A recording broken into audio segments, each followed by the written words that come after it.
47. 47. And, with the BMW speedometer, sometimes it reads a little fast, like a mile and a half, 2 miles. It just depends on where you are. So it's sort of like a little bit of a buffer. So if you're speeding, sometimes it could mean the difference between maybe getting pulled over or not getting pulled over. Some cars, the speedometer will read a little faster than what you're actually going. And it's not a bad thing, you have to have a little bit of a buffer. And I've noticed that, I'm a BMW fanatic. I've been a fan for many, many years, obviously. And I've just noticed that, if you're doing like 60, and the speedometer says 60, that with a lot of times you're really doing like 58 or something to that effect. It depends. So my speedometer read 47 this morning. Yeah, I did it. I did it. 47. So I'm thinking that, maybe 46. I don't think it's important to be, a stickler for 1 mile an hour. But by the way, folks, welcome to the MJ Morning Show. MJ and Froggy was here, and now he's gone. All of his stuff is here. Is this his backpack? Hold on. He actually walked in first. Here he is. Dude, what are you doing? You were first in the room, and now you're spilling hot coffee all over your hand. He fills a cup up. Dude, what are you? We have the cheapest styrofoam what cups are you here. What are you doing? You feel it so high. I made a pot of coffee, but the pot of coffee was layered with a disgusting, brown muck. A sludge? Yeah. It's called coffee. Yeah. So I decided not to use that pot and poison the building, and I just made my own cup, but then I put my cup down on the hot thing, and it burned the bottom, and now it's, So, hold on. I put my cup down on the plate. You mean the styrofoam cup? Yeah. And you melted the bottom of it. So you liquefied polystyrene or whatever they call that crap is? I didn't realize I did that. So you now have burning, smoldering, bubbling, white styrofoam coffee cup that is melted onto the... Yes. Exactly. Don't drink Awesome. out of that. Awesome. It's not a good day for me so far. But I came in here with 3 minutes left before, and I just ran into a bunch of problems. No, you didn't have 3 minutes left because I wasn't gonna start the show. There was 3 minutes left in Rio by Duran Duran, and I just cut that crap off because I can't start the show 3 minutes late. Yeah, we go by the clock, not by the song. I really like that song. Yeah, listen, at 5:59.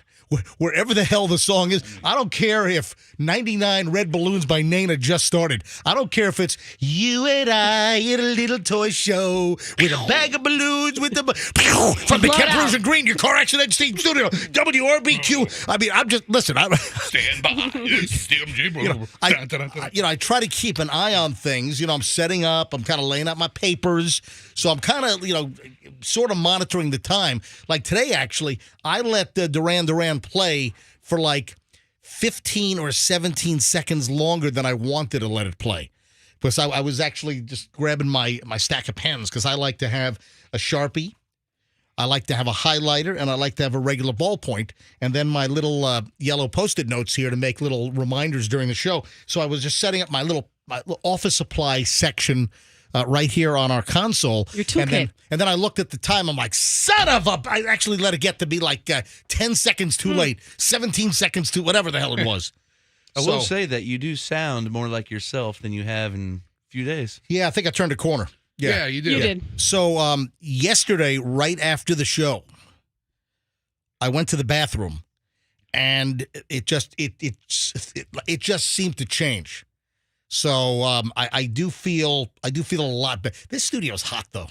My God, It's a little warm. It's still air. I don't think I don't know. This sucks. All right, so let me get back to So 47. Let me get back to 47. Yeah, what does that mean? Was it you driving that speed on the bridge to track the slow drivers? Because we talked about that earlier in the week, didn't we? Which slow driver? Let's see if you were paying attention.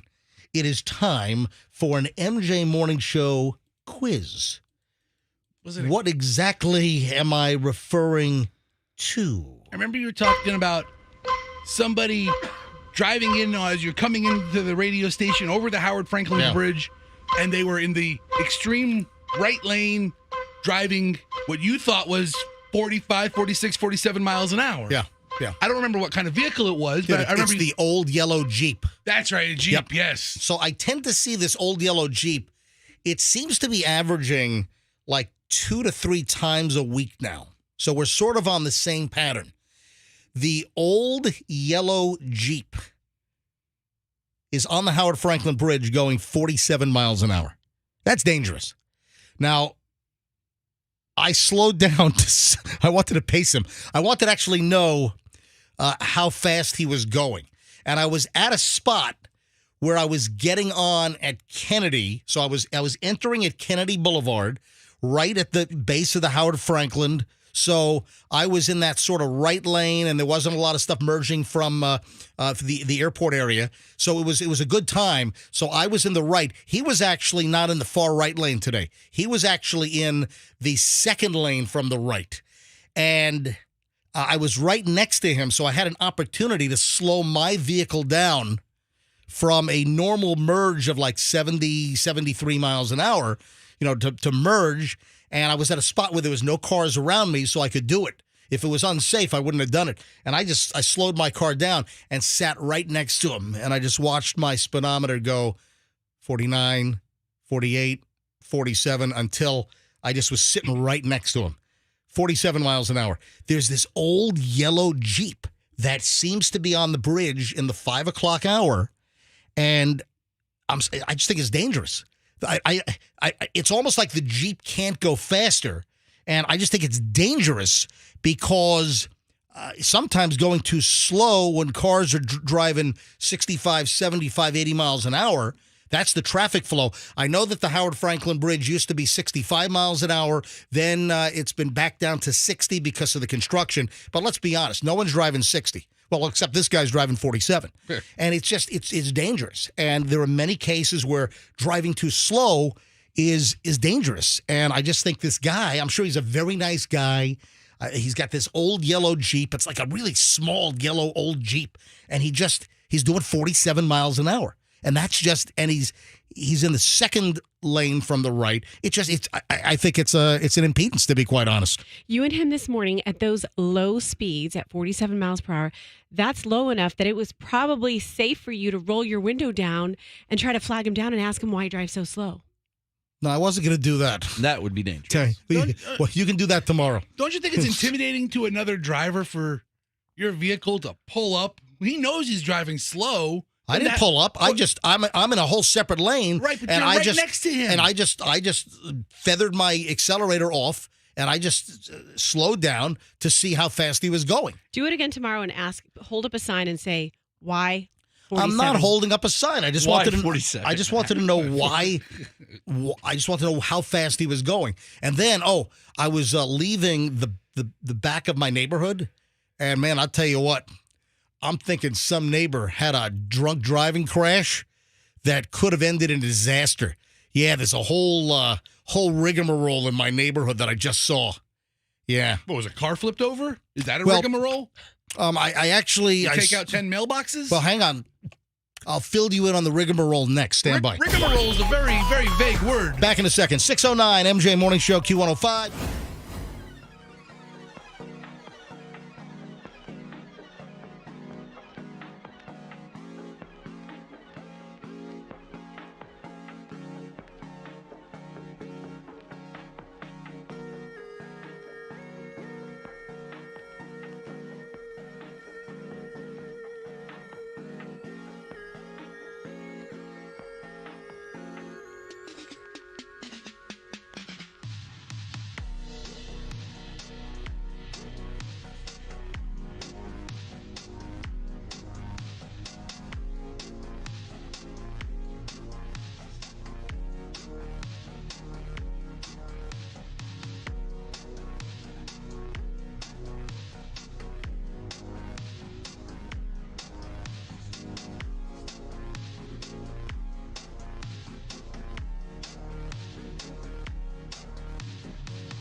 MJ and the crew here, Fester, Froggy, me, MJ, Roxanne.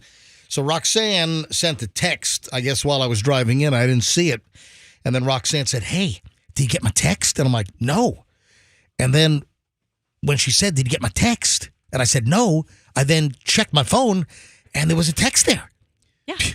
Apparently there was some kind of a mystery at Roxanne's house at 1:30 this morning. I want to find out about this mystery in just a second. First, though, I got to believe drunk driver in my neighborhood. So I'm leaving this morning, and I think I saw this yesterday morning, but I still wasn't feeling great yesterday morning. So I believe I saw this. So I think it's a couple of days old, but I really was able to kind of hone in and focus. But as I leave my general neighborhood area, there's a T in the road. And you can go left, you can go right, you can't go straight. Because straight puts you into a grassy, median area. And there are palm trees there. There's a chain link fence. And then there is a little marina. Right, Okay, all right. So there's water. There's water. Okay. Wow. Yeah, that changes everything. There's a little bit of a marina, and that goes out to Tampa Bay. Ooh. And you should have led with that. There's a fence and there's a tree and there's a body of water. Right. So it's like a seawalled in, an inlet, and there are really no boats in there. Sometimes you'll see someone tie up a sailboat in there, but it's really not used as a marina, but it kind of looks like a marina. And I'm studying it this morning because I feel a whole lot better. So I was kind of paying attention, and I'm like, holy crap. And there's some caution tape that's set up. The chain link fence is all busted in. These palm trees were hit. So what happened was a car was heading down the road and didn't navigate, didn't stop, it seems. There's a stop sign, and you can go left into a further area into this neighborhood, or you can go right, which becomes a little more commercial, and then out to Kennedy Boulevard. And this car, I would assume, just did not stop at this stop sign and plowed right through. And it looked like whatever the vehicle was fairly close in driving through the fence and going into the water. Now, I don't know how deep that basin is, but it could have had a whole different situation. But what I'm guessing, just because of the nature of the cars that travel through there, I'm guessing it's like a neighborhood person. I'm guessing it's a resident that, I don't know if they were coming back from, I don't know, a dandy night at the Capitol Grill or something, or Eddie V's, or whatever the hell. I don't know what was going on, but somebody has totally effed up their car because they clearly smashed in their front end. There's all kinds of damage. So what I would say is, if there's anyone that notices that your neighbor's car is in the driveway with a ton of damage, then take a look at this particular T in the road where you got to go left, you got to go right.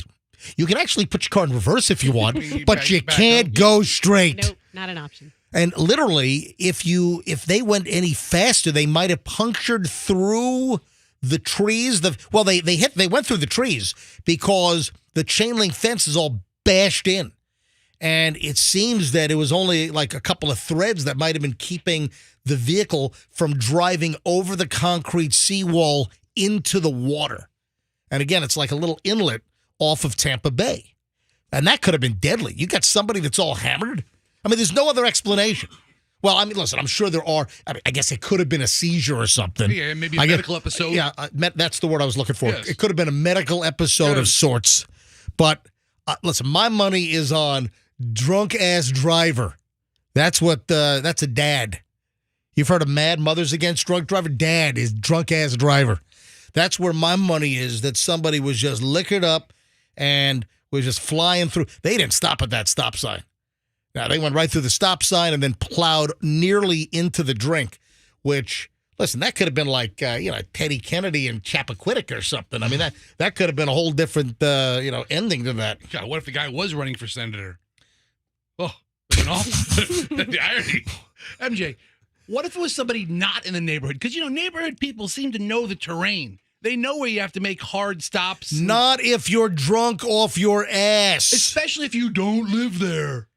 I'm saying that my guess is, and Michelle and I actually had a conversation about it because she saw it before I saw it. So that's why I'm saying I didn't. She made a mention to me not last night, but the night before, or maybe it was yesterday. I'm still trying to get all my bearings back here. After my kidney stone deal. So Michelle actually said something to me. I think I saw the irregularity. She talked to me about it, drove in yesterday, and, hey, maybe it was me. You okay? No, I'm sorry. You sneezing? No, I'm just coughing, sneezing. Maybe it was me. Maybe I had the. No, I'm kidding. This is the medical episode. No, it wasn't me. But no, Michelle noticed it, and so we both agreed. Hey, it's probably someone from the neighborhood, actually. Yeah. So that's the. Could have been a whole lot worse. Somebody could have ended up actually like in the water. And again, if you're all liquored up, and I don't know how deep that water is, but it could have had a much different ending. Is there a house in the corner? There is a house on the left side, and then there's like office park buildings to the right. There's footage of this. Yeah. There's some recording. Oh, yeah, and some security camera. Some ring camera or some perimeter security system has this on camera. We must investigate. What do you want me to knock on the door on the way home today? I mean, you do seem pretty impressed with the whole scenario. Yeah. You take your dogs for a walk. Change your route to walk by the way, place. I have not taken the dogs for a walk for quite some time with this whole, kidney stone deal. I think I'm getting back, though. There could be a potential walk tonight. All right. Could be a potential. All right, so Roxanne, you send me this text, which I didn't see until a short time ago, after you said, hey, did you see my text?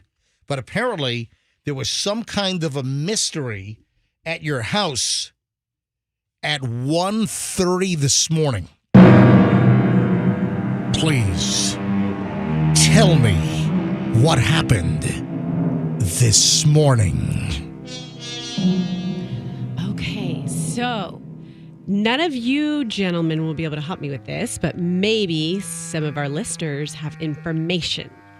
Last night, I went Why do you think that none of us? Why do you think between myself and Froggy and Fester that we're incompetent slouches? No, What's up with that? because you don't live nearby.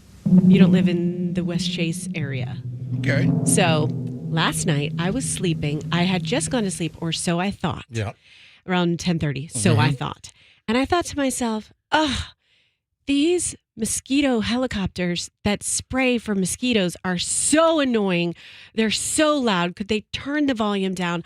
I'm going to talk about this on the show tomorrow. Wait. How do you know they were mosquito helicopters? It was just what my brain told me. Like, when you're just kind of in that half. So you don't know if it's just a sheriff's office helicopter looking for some escaped madman or some kind of maniac that just robbed a convenience store? You know what? It's on foot?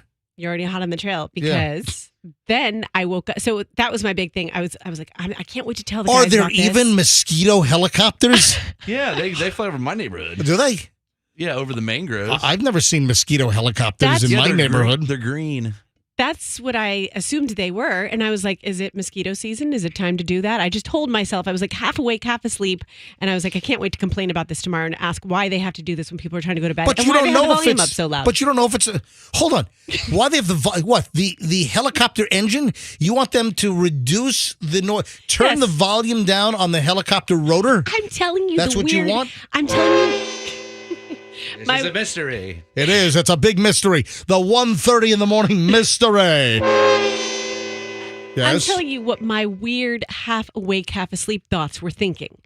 And so then this morning when I woke up, Doug's like, oh, you were sleeping good last night. And I was like, why do you say that? He goes, did he say you were sleeping good? Yeah, or maybe he did say good and rather than well. Yeah, yes, he did. To be grammatically correct, it really should be, Roxanne, you were sleeping well last night. No, he did not say that. Because, you were sleeping good last night. It sounds rather uneducated. Well, we don't. He's not graded on grammar at 5 o'clock in the Okay, morning. all right, just checking. Doug's Who not is really? Doug's not that bright either. So a couple things going on here, but yeah, we get what he was saying, Roxanne. So he said that, and I was like, "What are you talking about?" And then I go, "Was I snoring?" And then I remembered the helicopters, and he goes, "You missed all the action. There was so much action." And he said it was a police helicopter circling our house for like 30 minutes, and then he went out on the street, and there That was means you had an escapee or a bad person. You had someone that fled the police. That's what they I'm probably trying have to the figure- searchlight spotlights on. Yes, that's what he said. He said the spotlight was going.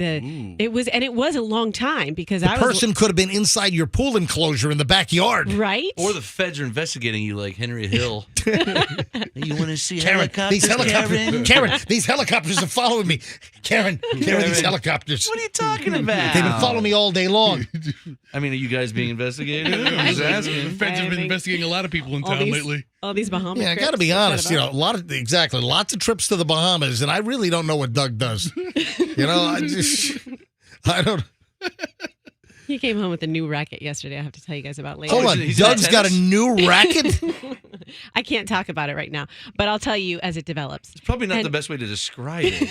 It's a racket. In What do any you mean you case, can't? You drop that little bomb, and then you can't tell us about the new racket he's got going on? it's a tease. It's a tease. It has to do with Airbnbs. It's totally legit. All of his business. Doug is a very Is legit this racket rule in the follower. shape of a pyramid?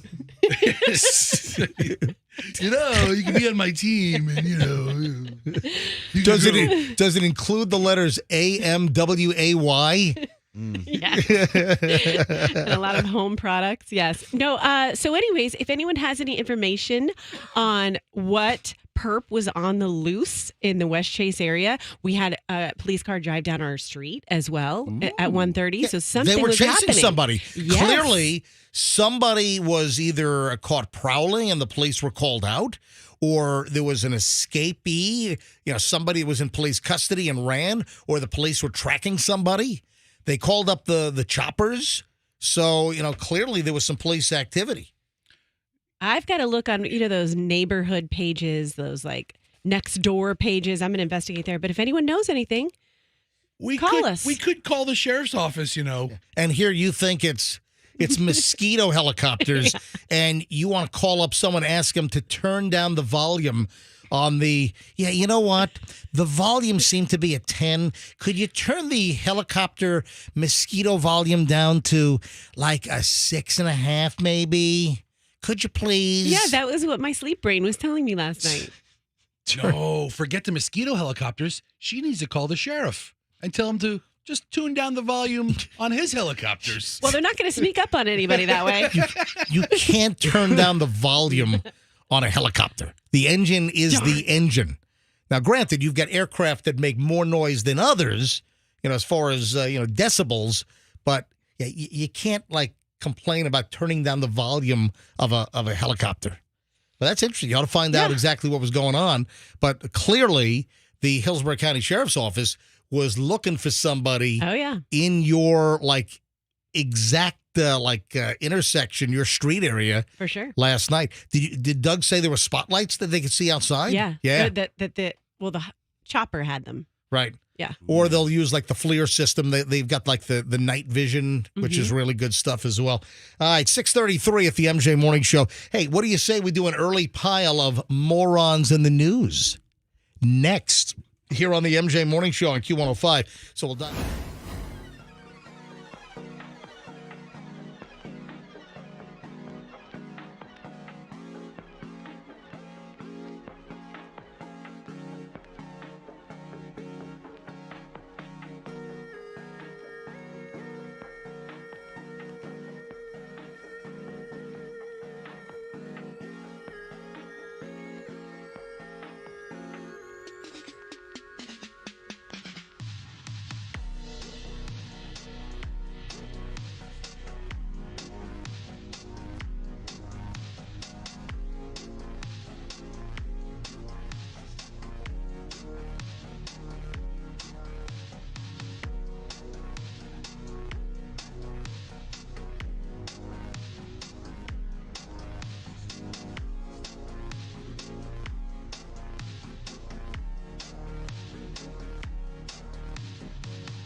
It is 6:40. MJ and a crew here on the MJ Morning Show Wednesday morning. Thanks for hanging with us. We do appreciate it. Hey, Fester, got to be honest, that took some initiative.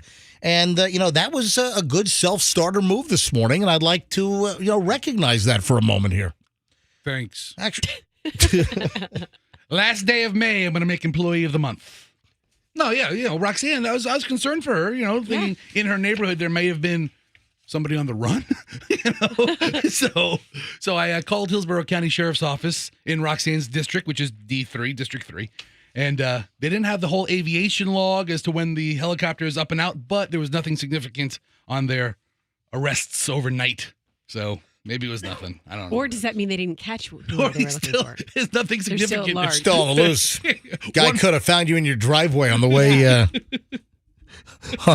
on the way in today. Yeah. Who's walking out of their house at 5:15 in the morning? Right. Yeah, if Here's you- Roxanne. Blah, blah, blah. Just tuning in. We were just a few minutes ago speaking about Roxanne. Hold on.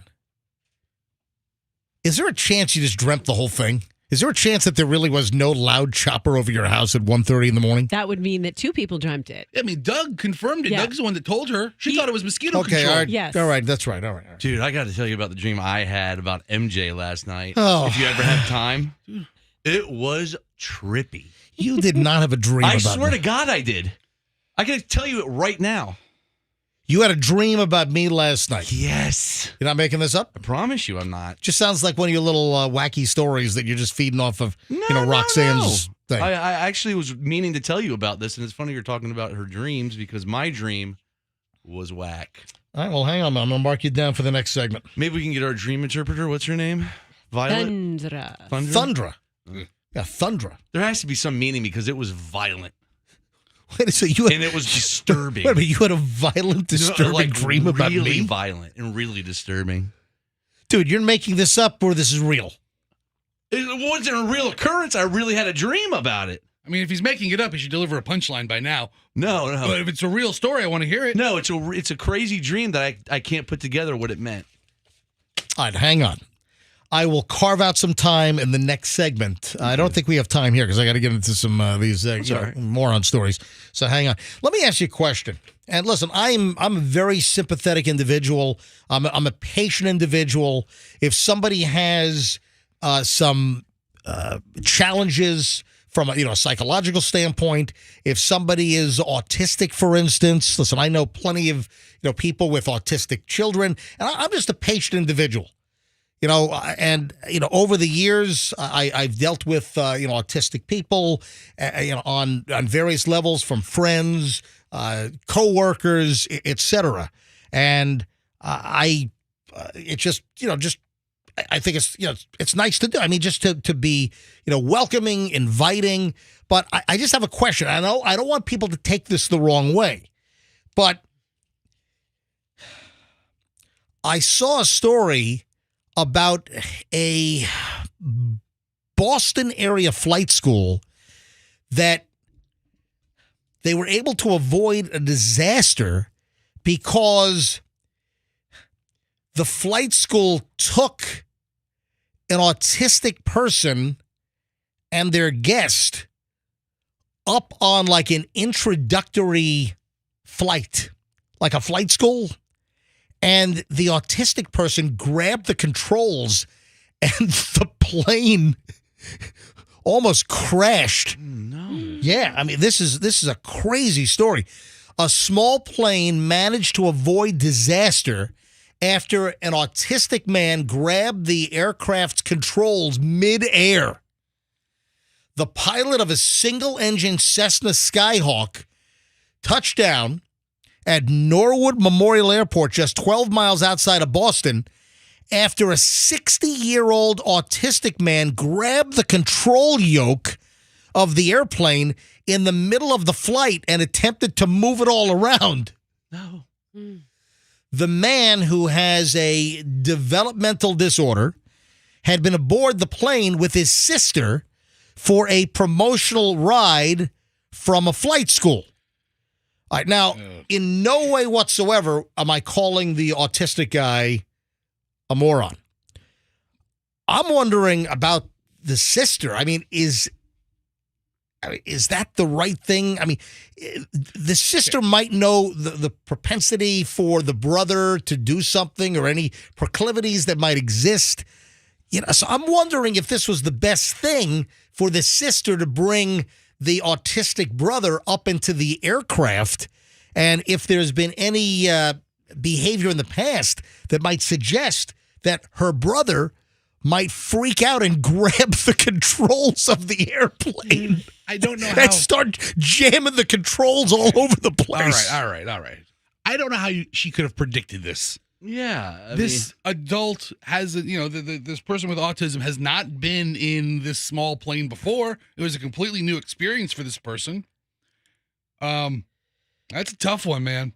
It was a promotional ride. I wasn't like a flight. Hey, come up for an introductory ride. Hey, do you want to become a pilot? You want to take flight lessons? Come on up for a $99 promotional introductory ride. And anyway, the pilot, who was an experienced flight instructor, was able to maintain control of the aircraft. The pilot maintained contact with air traffic control, and the plane landed safely at 11:45. Norwood, Massachusetts police and fire department arrived at the scene on Friday morning out of an abundance of caution. No injuries or damage to the plane was reported, but apparently this 60-year-old guy with the developmental issue, he just grabbed the controls and wouldn't let go, and they had to make this emergency landing. So the FAA is now investigating. The emergency was reported to the FAA and the Massachusetts Department of Transportation. I'm just wondering. And listen, I am fully in support of people with developmental issues or whatever, wherever somebody might fall on the spectrum, to be able to live the fullest life they possibly can with all the great experiences.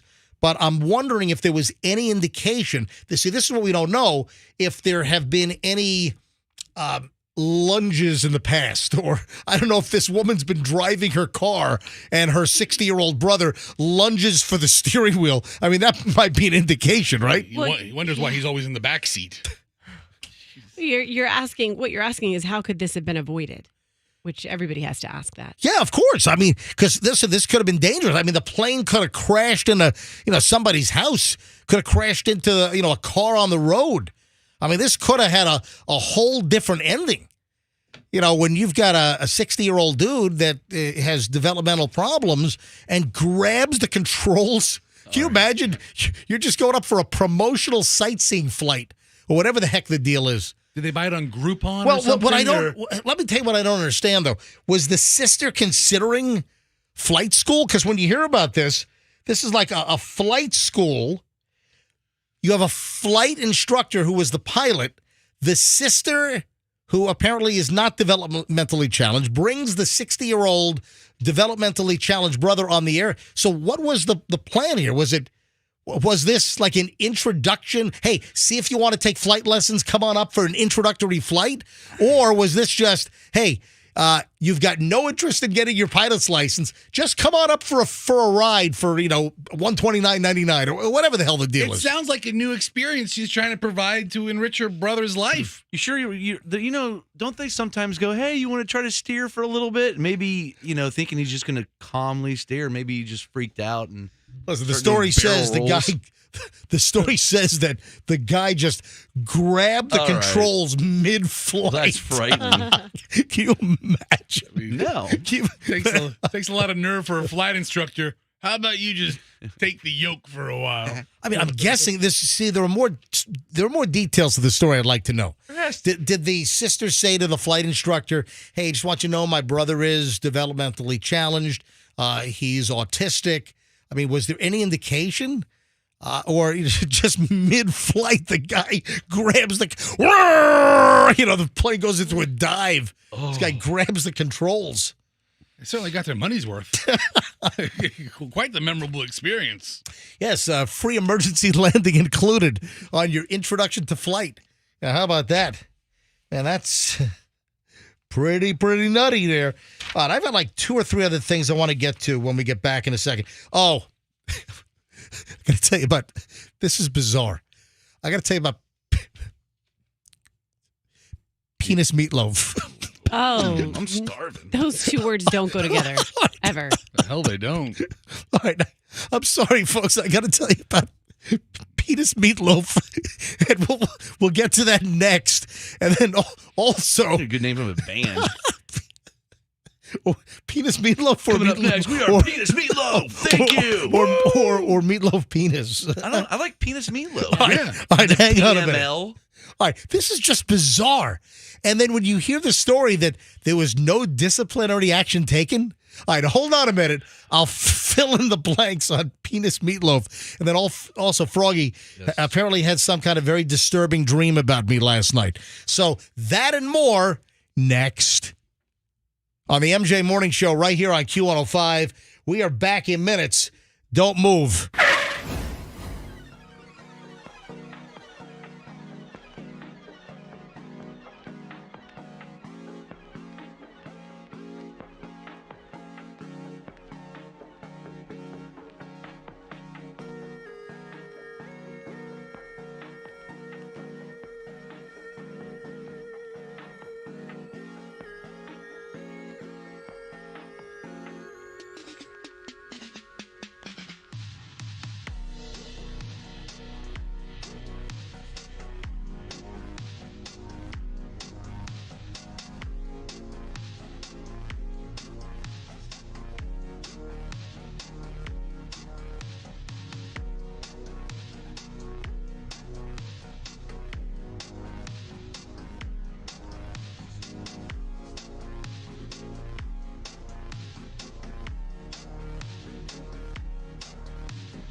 If you're a regular listener to the MJ Morning Show, you might notice that my voice seems to have returned to a relatively normal state. I might sound a little more normal, as you would expect from me. Yes, I feel a whole lot better. And the apology that I'd like to make to MJ Morning Show listeners is I don't know how bad I sucked yesterday or even Friday, but to be quite honest, Friday's show and yesterday's show are an absolute blur to me. I mean, they might have never, it's like they might have never even happened. Because I have no idea what I did. I don't know if I violated any company policies, any federal regulations.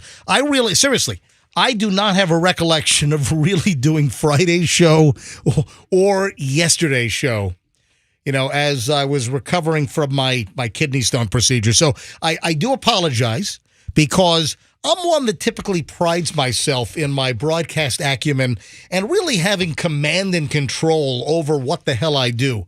So Friday and Tuesday, yesterday, first day back from the holiday weekend, I really have no idea what the hell happened here. So it's a smudge. It's the Smudge Morning Show. I have no idea what the hell happened. In complete hindsight, you probably should have taken a couple of days off. You probably should have taken Friday off. That's what Michelle said. You might have wanted to have taken yesterday off and then come back when you're 100% or 85%, which you weren't yesterday. Yeah, yesterday I felt like during the show it felt a little wonky and a little like Twilight Zone-ish. But then when felt wonky? Yeah, just, and Twilight Zone-ish? Yeah, everything was a little off, a little weird. Me, I was off? Yeah, that's a nice way of saying you. I was off. Yeah, listen, you don't have to beat around the bush. But then when you can say it. I was off. I will tell you, I watched a chunk of it yesterday. I rewatched it just to see what it looked like versus what it felt like, and it didn't look as bad as it felt. Hold on. That's encouraging right there. That's what my wife says about me. It felt really, really bad. But then I watched a little bit of MJTV, and it wasn't quite as bad as it felt. Now, Friday, from what I heard, your voice sounded funny. Like you sounded high. I was going to text you, bro, you're high. Listen, I was just hours out of general anesthesia. I was on the oxys. I did not drive in. I did not drive home. Fester picked me up and took me home. And you saw the video of me on the Howard Franklin in the back of Fester's car, right? And, my lips, my face, my lips were flush. My lips were white as snow. It was crazy. All right, we got a lot to do here. First of all, apparently Froggy had some kind of crazy dream about me, so we'll get to that in a minute. First, though, I want to deal with penis meatloaf. I'm interested. Are you chuckling over there? Are you snickering? Yeah. Why are you snickering? Because I have no idea. Like, is that an ingredient? Oh, God, I hope. An ingredient? How do you procure that ingredient, Roxanne? I mean, I'm thinking non-human. Yes, it's from Good Housekeeping magazine. It's the peen loaf recipe. You go down to the butcher, right, and you ask for all wiener cuts. And put them in the grinder. Let me tell you the story. Let's not beat around the bush, so to speak. All right, let me just tell you the story here. And I'm just when I saw the story, what caught my attention was the headline. This is from NBC Connecticut, right? And the headline was local, and I saw this because we're heading up to Connecticut. I wanted to check on the weather and everything. And, Julian, my son, we ought to call him maybe today. Maybe tomorrow, because I'm not going to be here Friday because I got to fly up for his graduation. But Julian graduates from high school. Oh, my God. Julian is graduating from his boarding school. He's so excited. And then off to college at the end of the summer. So I was up on the NBC Connecticut website. I just checking on weather and this and that. I like to just see what's happening, what's going on. So this headline jumped out at me. Local fire department reportedly served up phallic meatloaf. Okay, wait, what? Yeah, exactly. Wait, what? That's what I said. Local fire department reportedly served up phallic meatloaf. Okay, when I hear that now, I just think it's in the shape of one. Well, hang on. As opposed to an ingredient. Let me give you. I never said it was an ingredient. No, but that's Roxanne's thinking. All right. An inappropriately shaped meatloaf and reports of sexually explicit comments made in front of minors prompted an investigation into the Cromwell, Connecticut Fire Department. Through a public records request, NBC Connecticut obtained copies of emails between the owners of on-scene training and the Cromwell fire chief. Anyway, this happened last fall, but it's like coming to light now. And it turns out that on-scene training owner Brian Petrocelli emailed the chief, Jason Braid, to inform him that on-scene training would no longer utilize the Cromwell Fire Department for clinical observation time for its EMS training courses. Petrocelli said he received complaints from a few of his students about the unprofessionalism they witnessed by members of the fire department. He expressed concern in particular for his underage students who are as young as 16 years old. Now, listen, I've known many firemen over the years, and what the shifts they do, they stay at the station, they're on for a couple of days, then off, and they pretty much live at the station, around the clock. And you've seen the fire trucks that are parked like in front of the supermarkets. Yeah. They go shopping. They take their food seriously. If you've watched any fire show on television, I mean, that's a good reflection of, the kitchen scenes, the dining scenes, and fire departments and the fire crews, they take the meals that they cook in their firehouses, they take it pretty seriously. Well, apparently, there was a meatloaf that was made in the shape of a wang. And some of the students, you just wouldn't expect this. I don't know. A big house full of middle-aged guys. That's exactly what I would expect. And you had a number of kids that went to a local high school, and I don't know if they were part of like a Fire Explorers program, but you had some of the students as young as 16, and here they're exposed to a meatloaf that was formed and then cooked in the shape of a wang. Do they have those tinfoil cutouts for those, or not tinfoil, but the metal cutouts? Because I have Christmas trees and I have gingerbread men, and I'm sure they do. I'm guessing you could probably go onto some of those like sex novelty websites, and I'm sure you can buy like a cake pan or foil containers that are in the shape of I'm guessing boobs and probably male genitalia. I'm sure they probably exist. Oh, dude, did you ever hear the urban legend that the Golden Girls had a penis pan in the kitchen? Are you serious? Yes. Like in the kitchen, off to the side, there was... Oh, like a prop on the wall? oh, that's funny. Like they had like a mold or a pan? Yes. That was shaped like a unit? Upon further review, it might have been a lobster, the way, hanging upside down. But Okay. the TV camera didn't pick up all the intricacies of the lobster, and it just looked like junk behind Sophia as she's making the sauce. During these clinical rotations, there was a dinner prepared that was inappropriate, a meatloaf shaped like a large penis. Subsequently, on another shift, discussions took place on this dinner. In another instance, a member of the fire department reportedly bent over and said to a male student, quote, "I bet you're looking at my ass." It's probably right. I mean, what the hell? I mean, what's going on in this fire department? I mean, It's like that one TV show about the crazy fire, like the Super Troopers guys. It's a fire show they have. What is it? or Reno 911. Yeah, I mean, or it sounds like an outrageous comedy. Something like that's nuts. Oh, I totally found Yeah. them. Of course you did. They're good. Yes. The wang tins. Wang tins? Well, that's what I call them, but they're called Peter Party Cake Pan. Okay, why don't you order some of those? Why don't you make those for the family this weekend? I mean, hey kids, we can have some. I got some wang tins over here.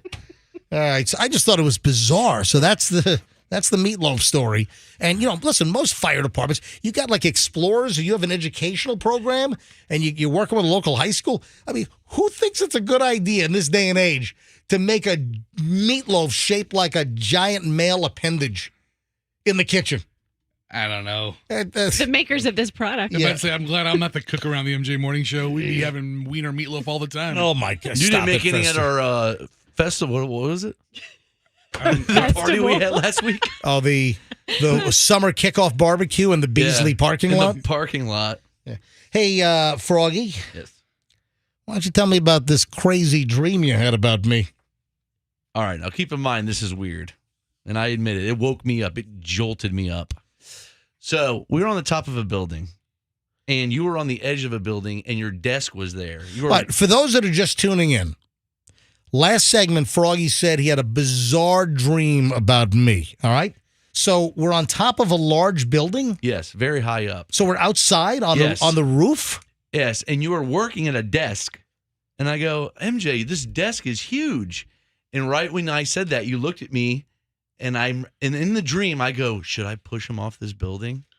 What? And then I go, boom, and I just push you off the building. And I watch you fall, and then I watch you splat on the ground. What is wrong with you? And listen, wait, this is weird. The previous parts are not weird? But then I come back and so wait a minute. I'm on the roof of a building. Yes. I have a large desk that's propped like on the edge of the building roof. Yeah, right on the edge. Okay. And you're working, doing paperwork. Okay. And I said, MJ, that's a huge desk. And then you push me. And then in the dream, I go, should I push him or not?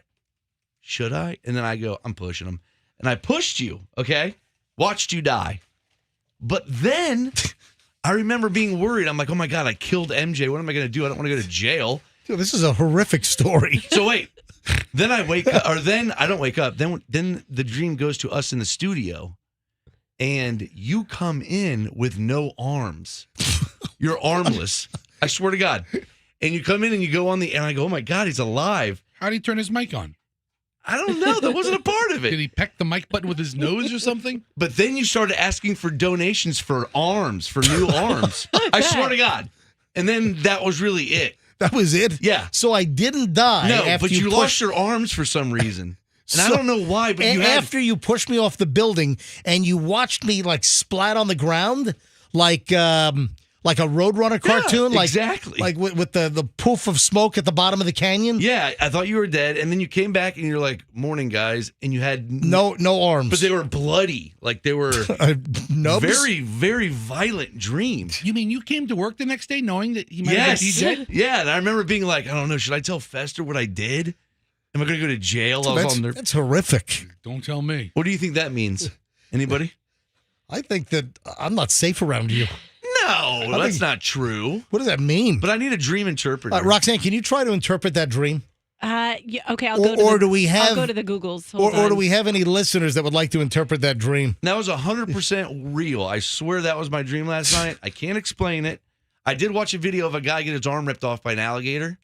Did you see that video? That's a horror show, dude. Yes, I did. Yeah, I think that went into my triggered it maybe. Okay. That is terrible. Okay, should we use the word that you're Froggy's boss in this situation? Because hold on to that thought. Why don't you do a little research and why don't we come back and see if you can interpret this when we get back, okay? Told you it was violent. We start an hour and 20 minutes of that's terrible, Froggy. I know. We start an hour and 20 minutes of nonstop MJ morning show next, including this weird amnesia story. Did you see the Taylor Swift? This is nuts. I've never had that happen to me. Taylor Swift amnesia? This is crazy. Also, Jeff Bezos apparently just totally ripped off. And then Fester wants to talk about tracking his wife. So, oh, no. Yeah. I don't know what he's going. And then there's a woman called out a fellow passenger who was texting about her and confronted him on the airplane. There's audio, there's video. This is nuts. Yeah, hold on a minute. We got a loaded long chunk, an hour and 20 minutes of nonstop MJ Morning Show next. And we're back in minutes on the MJ Morning Show here at Q105.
Show on Q105, MJ and the crew, 723. Thanks for all of the well wishes. I really appreciate all the email I got at mj@mjmorningshow.com.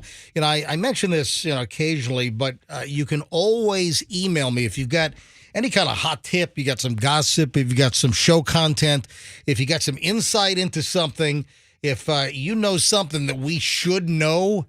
Because we love having, breaking news. We love having little scoops on stuff. If there's something that we ought to know, you can email me privately. My personal private email is mj@mjmorningshow.com. So mj@mjmorningshow.com. And listen, social media, tons of people hit me up on Instagram, on my Instagram account, my certified MJ radio account. So thanks for everyone wishing me well. And again, listen, I had a rough last week and change, and I think finally I've turned the corner here. Obviously, I think I sound 100% better today. I feel my voice wasn't even right yesterday, and now I think my voice is back like 93%, 95%, so almost there. So I do appreciate it. It does not go unnoticed. Thank you. Hey, before I get to the dream interpretation, I don't know what the hell's going on. Do you know there's still no freaking soap in the men's room? Dude, I'm not surprised. I mean, what is going on? Listen, I got to call Ron.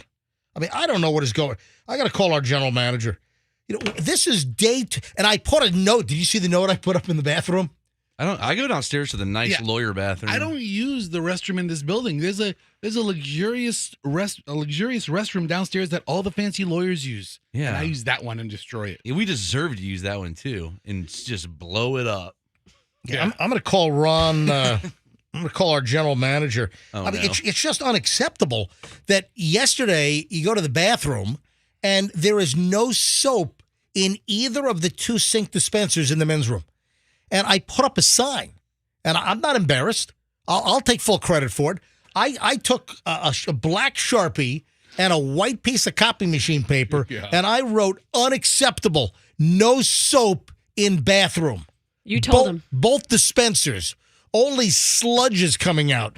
And seriously. It must be to the bottom of the bag. You know, there's a famous story with the WWE and Vince McMahon back in the 90s. They were losing a bunch of money, so they had to cut costs. And he took all the water coolers out of Titan Towers. What? Yeah, it's a famous story. Maybe they're doing that. Maybe they're cutting costs and All right, guys. cutting the soap. Is soap expensive? The soap budget, $16 last year. That's tough. I gotta call. I'm gonna call our GM. Hang on a minute. Maybe everybody should just start bringing their own bar of soap from home. They would love that. Just keep him at our desk. All right, I'm calling Ron DeCastro. Ron's our new market manager. He arrived last fall, but I mean this is insane. I mean 2 days in a row. Who took my sign down? Your call has been forwarded. Oh, what the? Oh, gee, what the? He's not going to answer. 6-1. Oh, it sounded like I was just sent. It doesn't. Well, I don't think he's one to play on the air with you. Last I time, don't know. last time we called him, he was around this time. He was in the shower.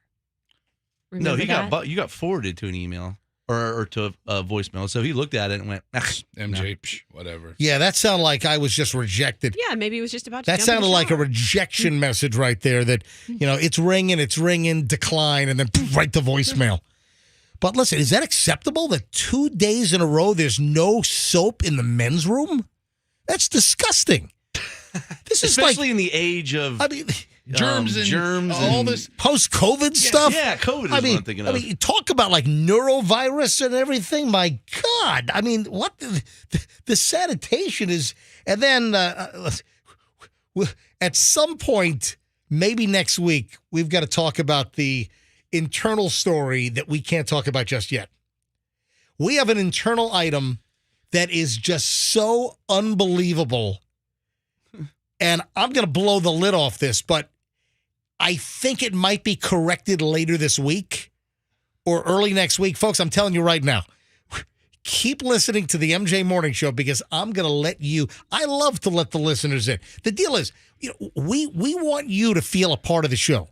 You, the MJ Morning Show listener, we strive to make you feel like you're one of the crew, that you're in on the jokes, So I've got to let you in on something that is truly astounding. And I've never experienced this. And once I reveal this, I think people are going to be going, oh, my God. I can't do it now because it's dangerous. The security concern is that great. Hold on. Who just chortled? I chortled because it's really crazy and outrageous. It's a everyone knows what I'm talking about. We've got something that is just flat out bat crap crazy insane, which I'm going to reveal. It would be grossly irresponsible for me to bring this up now because of Are you sure the current condition. Are you sure it wouldn't get fixed more quickly? No. You light a little fire? No. I do believe that they're working quickly, but I can't believe. Has it been what? 2 weeks? A week and a half? No, I think it's been 2 weeks. I think we're on 2 full weeks now. So I think I marked down the date that it happened. But guys, as soon as I can reveal what's going on, I'm going to tell a story, and it's truly remarkable. All right, Roxanne, I don't think that you have a 30-minute dissertation here. No. But do you have any type of a dream analysis, folks? If you're just tuning in, Froggy revealed in the last segment that he had a crazy dream about me, that I was on the roof of a very tall building.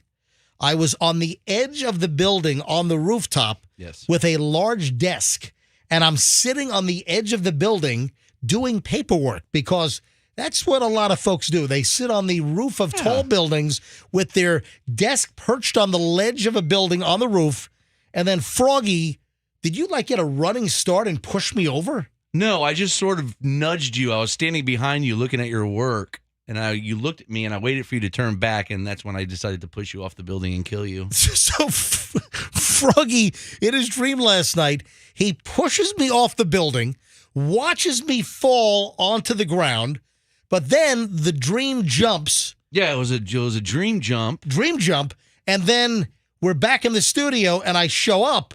So I guess I survived the fall. Yeah. But I walked in with no arms. No arms, just bloody nubs. So, And it was weird.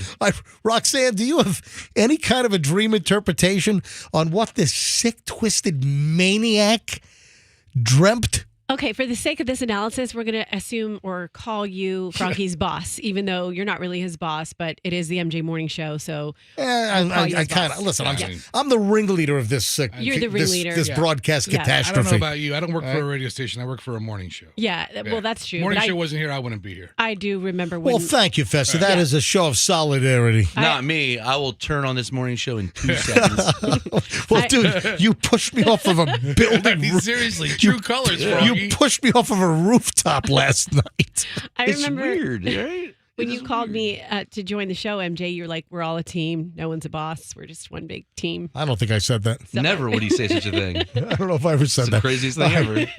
What are you making up over there? All right, so what is the So- interpretation of this crazy dream? I'm getting to it. There are kind of 3 different elements we need to look at. The first thing is the killing of the boss or the attempted murder of the boss, which is not as bad as you think because oftentimes in dreams it doesn't have to do with Froggy's feelings towards you. It could be something about Froggy's feelings towards any aspect. It's just symbolic. And killing a boss is a common dream.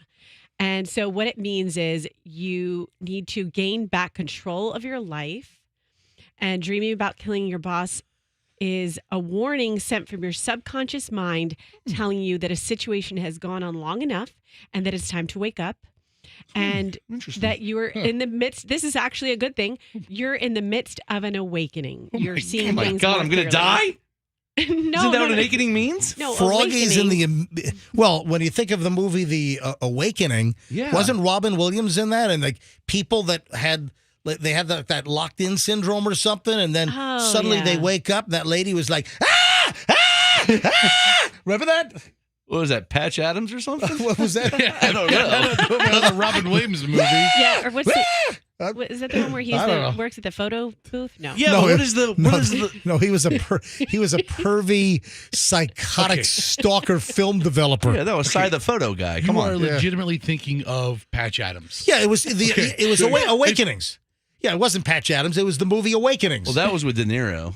Oh, it was The Awakening is like a horror yeah, film. Robin Williams was in there. No, he was in that movie.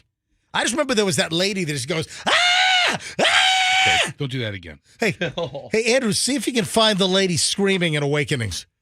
And I'm telling you, I just reenacted that perfectly. That was All right, good. So go ahead. Okay, so Froggy is seeing things more And clearly. what about my arms coming We're off? getting to that. We're getting All to right. that. Seeing things more clearly, regaining your self-confidence. The time for submission is over. When you kill your boss, that's what that means. Okay. And I don't then, feel like I'm being submitted, though. It's weird. so then the missing arm is a message. Ooh, okay. Oh no. Oh, no. Hold on. Did you do any preparation on this? Suddenly you're stopping yourself and going, ooh, did you not I get just- this far? No, I Come just- on, tell me. just- okay. What do the missing So arms someone mean? Missing an arm in a dream is unfortunately your inability to consider other alternatives and other viewpoints. What's so Why cool did you about that? why'd you go, No. ugh? There's got to be more. Well, yeah, what are you're omitting something. You're not spending enough time with your friends. Your hopes and Why desires did have been dashed. you go, ugh? Where's I that? said- Why did you stop yourself and go, ugh? And it wasn't Just- my arms. It was my boss's arms. Roxanne, just share it. We're live on the air. Just share Here, it. I got her computer. Here it is. Why did you go, ugh? And you're not giving us the real deal. It says, Yes. dream about someone missing an arm is a message that you're in a dead-end job. That was the Why wouldn't you say it? You know That what? was the ill. You've got to Because stop. I feel like that would you- offend oh my- everybody in here. You've got to stop holding back. But what if it's how MJ's many? arms? Just you've got to say it. I mean, you can't just go, ugh. I just pass it to Fester. Fester can say it doesn't matter. You've got to say it. We don't have barriers here. You just got to say it. Okay, first of all, I agree with everything Roxanne said so far. So hold on. So This is a dead-end so job for you. Froggy. I I didn't want to say the words out loud. Roxanne, stop being Miss Nice Lady over there. It's not really nice to Just you guys, say more it. to myself. You just got to say it. All right, so Froggy dreaming about me missing my arms means that Froggy thinks he's in a dead-end job? No, that he is. He is in a dead-end job. Oh, yeah. I mean, This is the That's a definition. fact. For Froggy and I, this is what a dead-end job looks like. I mean, So- we weren't offered middays, Roxanne. I mean, this is a dead-end job. Yeah, that's exactly right. man, my dream must have been right on. And her interpretation was bullets, man. It was right there. Good job, Rox. And the fact that your arms were missing, maybe it's a dead-end job for you as well. I You ever mean- think about them apples? Look around. No, you had the dream. Your dream doesn't translate to my psyche, dude. You're in the dead-end job, Froggy. Yeah. And you're Well, right. that's a fact. The things that you do with your dream is you take everything I just said Yeah. and then you think about how you felt when these things happened in your dream. That's how you apply it. Interesting. Moving along here on the MJ Morning Show. This is bizarre. There is a condition that is cropping up, and I guess is this specific to Taylor Swift? This is the weirdest thing. I've never experienced this, What and I feel the like I should hell? have experienced it. There is Taylor Swift concert amnesia. The people that have gone to the Taylor Swift concert, some are emerging after the concert, not remembering anything. What the bleep? But the reason for it is even more bizarre. Is it because they're like in a Taylor trance? It's because they're so happy and excited, and so it's like such a pleasurable, positive experience that it wipes out part of their memories. What the hell? Yeah. This is Right? It's like the opposite of what you'd expect. When- If something is yeah. that great and that pleasurable, then you'd think it would make an indelible memory mark. All right. Yes, Have you ever heard of people who don't remember their wedding? Just don't remember it. because they're so drunk. Okay, not everybody has the big booze bash that apparently the Wilders threw, but it's such an emotional day, and by the end of it, you can't recall anything you did that day just because there's so much sensory overload. Anytime I've been in really positive emotional situations, everything is like crystal clear. And what's the word when it's like stamped in your brain? Listen to this from Time Magazine. And I saw this yesterday. Roxanne, you saw this independent of me. Yes. And then you sent this to me last night, and I'd already seen this. I'm like, what the hell? 3 days after Jenna Tokatlian, okay. 3 days after Jenna Tokatlian saw Taylor Swift perform at Gillette Stadium up in Massachusetts, she was still on cloud nine, but something felt weird. When she tried to relive the memories in her mind where vivid specifics of the concert should have been playing on a loop, there was just a blank space. Post-concert amnesia is real, says Tokatlian, who's 25 years old, lives in New York. She got to hear her top choice for one of Swift's nightly surprise songs, Better Man. I have no idea what that is. And the experience still feels surreal. If I didn't have a 5-minute video that my friend kindly took of me jamming to it, I probably would have told everyone that it didn't happen. During the hour-long wait to exit the stadium, she started re-listening to the set playlist, asking her friends, did she really play that? How much of that did she play? Tokatlian chalks it up to sensory overload and the fact that she had been dreaming about the big night, the Taylor Swift concert, for so long, it was difficult to grasp that it was really happening. What's the matter with this girl? It's hard to put together what you actually witness. You're having all these emotions while your favorite songs are playing, and you're like, wow, where am I? So that's what it's about. You're so excited that your memory's erased. It just sounds counterintuitive. It sounds just the complete opposite of what should actually happen. You know what I can't remember? Boring stuff. Like I can't remember stuff that happens if it was boring. How can you not remember exciting stuff? The emotions are so overwhelming that it causes some people to blank and forget it. And apparently numerous people are saying that it's happened after this Taylor Swift concert tour. You know what we ought to do? We ought to try to grab a couple of phone calls here. Do we have, and listen, not just Taylor Swift, but listen, we had 3 sold-out shows here in the Tampa Bay area.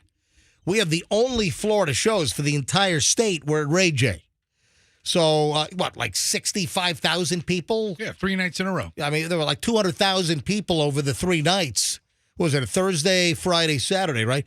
So if you experience Taylor Swift amnesia, that you don't remember going, or you don't remember like elements that should be ingrained in your mind, or totally outside of Taylor Swift, is there something that you were so excited about that you've forgotten? Is there anything that you've experienced that you should remember like it's like a video? Like it's a recording, and you just don't remember. So is there any event where you've had this type of amnesia? Listen, I don't know what the response is going to be, but I'd love to go to phones on this. Just a couple of calls, Andrew. I'm not going to spend too much time on this because we got a lot to do here. If anyone has a story to share about this apparent excited amnesia, you're so excited, you're so overwhelmed with joy that you forget that your memory is wiped? All right, 800-990-1047. So is there, whether it was Taylor Swift here locally, or if there is any event, if there's any event where this has happened to you, whether it's a milestone in your life, some kind of a family event, whatever, can you share with us anything similar where you've had your memory wiped because it was so overwhelmingly exciting and positive and so thrilling that your memory, gone? All right, 800-990-1047. Let's grab a couple of calls on this. 800-990-1047. And I'm wondering if we're going to get like people that are going to come up with other concerts. I'm wondering if this is prevalent in a concert setting. It's something you so anticipate, you look forward to it so long, and then you get there, you can't even believe it, and then you forget it. All right, 800-990-1047. That's how you get in. All right, listen, phones are lighting up here. Bill's in Largo. Hey, Bill, you're on the MJ Morning Show. Hi. Hey, MJ, how you doing? Doing well. All right, what's the story, Bill? All right, I was 18 years old. I went to a U2 concert back in 1993. Now, this band influenced me so bad, or so good, I could say, as a teenager. And I went. I could barely come up with the money for the tickets, and me and my friends went. And to this day, I can't remember it. It's like a dream because it was such an influential experience for me. I actually was eye-to-eye contact with Bono at the end of the concert before he left the stage. But to this day, I can't remember any of it. You know, I saw that same tour. So 93, that was just prior to me coming to Tampa Bay. I was working over in West Palm Beach, and we went to see U2. I think we saw them in Miami, and I went with the record company, which was, what was that back then? U2 was on, what, was it Island Records or something? I'm trying to remember the record, but I had great seats, and I was with the record promoter for like the Southeast from the record company, and Michelle and I went, and I think we went, I think it was at Miami. It might have been at like Joe Robbie Stadium, where the Dolphins played. So I saw the same tour. Where did you see it, Bill? Was it local? Philadelphia. I grew up outside of Philadelphia. 1993 was the Zoo Station concert with the TVs and Bono's wearing the shades. It was Zoo TV. Yeah. It was just so awesome, and it was so overwhelming that I can't remember much of it or any of it to this day. Yeah, I saw the same tour. So that's, again, Bill, there we go. That's concert related. So just like these people that are forgetting Taylor Swift concerts that just happened and they're having amnesia, Bill, it seems similar. Have you ever experienced, other than the U2 deal, have you ever experienced something similar where you just had your memory wiped? Well, I was in the Navy and the Army. I did 11 years. Thanks for your service, by the way. Thank you. I appreciate that. And I sailed around the world on an aircraft carrier for 180 days. Wow. And, it was such an amazing... What carrier were you on? John C. Stennis CVN 74. Wow, yeah. And I can't remember much of it. It was I have bits and pieces, of it, but it was such a spiritual journey as well as like an awesome military, because I was doing flight deck operations with the jets landing all day and Were you like one of the team members with different colors, like red, blue? Yeah, exactly. Yeah. I was the green shirt and You the were green brown shirt. Yep. Yeah, Yep. green shirt. I was a plane captain for the helicopter, so I'm launching these helicopters all day, on and off. And to this day, I have just bits and pieces of the experience, which I Wow. wish I had it all. But Bill, thanks again for your story. Great stories. Let me grab Joyce in Tampa. This is interesting. Joyce, you're on the MJ Morning Show. So if you're just tuning in, we had a story about some people are having amnesia and they're forgetting all the details of the recent Taylor Swift concerts that they've gone to. And it's kind of bizarre. So we're taking phone calls. And the cause of this apparently is people are so excited, so overwhelmed, they're so hit with emotions that it wipes their memory. Joyce in Tampa, has this happened to you? Yes, I've traveled to 14 countries and I cannot remember being there. What? Really? I only remember like little pieces of bad things. Like I got lost in Paris and nobody would help me, so I remember crying in a mall. Like, that's all I remember about the whole thing. Oui, oui. I remember when I was in Prague, I said, and this is the only thing I remember, this is the best place I've ever been, and I'm always going to remember this, but yet I can't remember anything. Any chance you were in a crazy, creepy hostel with all kinds of, like, metal tools? No, we stayed in nice places, but Okay. I cannot remember them. I don't know why. I was thinking about it the other day. I guess I was just thinking I'm getting old. So just traveling internationally, 14 countries, and you don't remember? No. That's crazy. I remember Korea being on a train that was packed, and I noticed that everybody had super large phones, and that's the only thing I remember about it. Yeah. My God. Thank you, Joyce. Have a great day. Corey's in Bradenton. Hey, Corey, you're on the MJ Morning Show. Hi. Hey, how you doing? Doing well. What's your story? Okay, so back in the mid-'90s, I was started a racing team for sprint cars, and I'd always been so excited to try. Oh, you started a racing team for sprint cars. That's what you said? Yeah, Okay. and my very first race, I blacked out. I literally felt myself blacking out within the first 2 laps from the adrenaline and the excitement, and I actually raced for a full year and don't remember anything. You raced for a full year in sprint cars and you don't remember anything? Nope. Okay. Man, that's crazy. So this amnesia, this does exist. Yeah, and I did so good. I actually got Rookie of the Year at 2 different tracks in the United States and in Canada, but I don't remember anything. Wow. All right, buddy. Thanks for the call, Corey. Appreciate it. All right, so it exists. But, I mean, when I saw the Taylor Swift stuff, I'm like, yeah, that's just weird. And are Taylor Swift fans predisposed to it?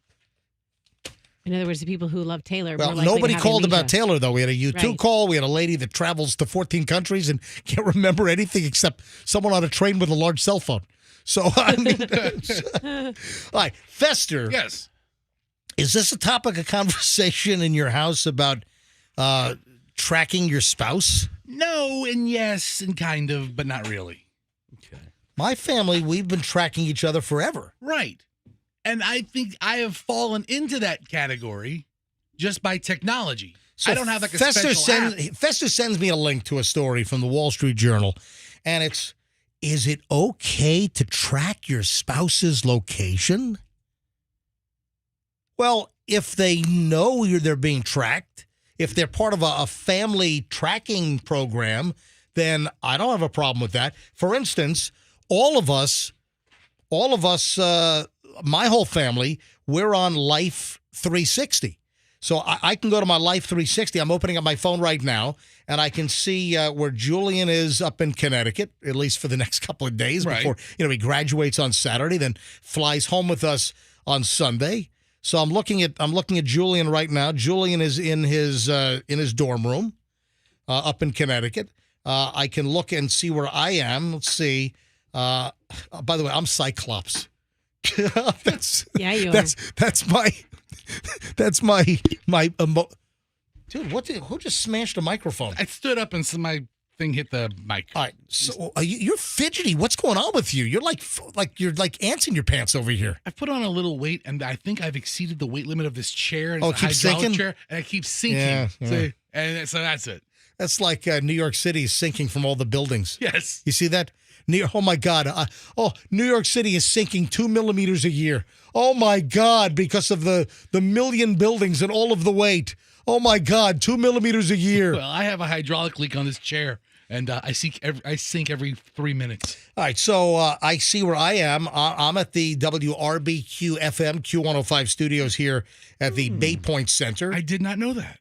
And then I can see where Chloe and Michelle are, and they are at home. So both Chloe and Michelle are at home in South Tampa. So we're all part of Life 360. Right. So what's the issue here?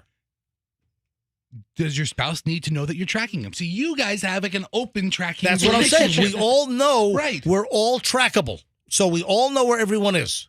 See, I've never tracked my wife before because, frankly, I don't really care where she is, and I don't think I have an issue. You know, I don't care where she is. You know, when you I track really one don't care where my wife is. I don't care where she is. Wait, where are you? I'm at the store. Okay, great. Have fun. Yes, I Rox. don't care. You know, when you track one another, it takes away some of the fun of like a dramatic fight when you're like, that's it, I'm leaving. And then you storm out, and then you drive your car like literally 2 spaces around the corner and sit in your car and do whatever. Now that your spouse can see where you are and there's no mystery. Yeah. Many couples, this is what Fester sends me. He sends me this Wall Street Journal piece. Many couples use their phones to track each other. They share locations automatically, giving partners a window into their travels, including every trip to Target or Starbucks. Married and unmarried couples say they do it mostly for safety. That's why we're doing it. We started it up in New York just to know where the kids were. I'm trying to think. You know what? We might have actually... I'm trying to think if we started it prior to that. But we started. Michelle set up Life 360 so we could track the kids. You know, really to know where the kids were, but we all joined the process, and that's why we're on the program. And I got no problem. But this has eliminated the little innocuous lie about where you are that second. Why do you need to lie about where you are that second? Okay. Why would you need to lie at all about where you are? Okay, all right. Why? Okay. Example. Yeah. So, Fester, why do you need to lie? What? When he stops and gets food. You're at Burger King just shoving Whoppers down your throat? I get 3 Whoppers. They're all in front of me. I'm getting ready to down them. Double Whoppers with cheese, no onion, extra pickle, extra mayo, the way I like it. No, MJ, I was in a cigar shop a couple weeks ago, right? There's a cigar shop right around the corner here. After the morning show, usually talk to my wife sometime after the show. I pull into the cigar shop. I get a call, and she's like, "Hey, where are you right now?" And I was like, "Oh, I'm at Circle K," because it's in the same parking lot. And she's So like, why wouldn't you tell her you're at the cigar shop? Why do you have to deceive her? Because she hates my cigars. She hates them. Which, I don't care. But she's not a fan of them. So, you buying cigars again?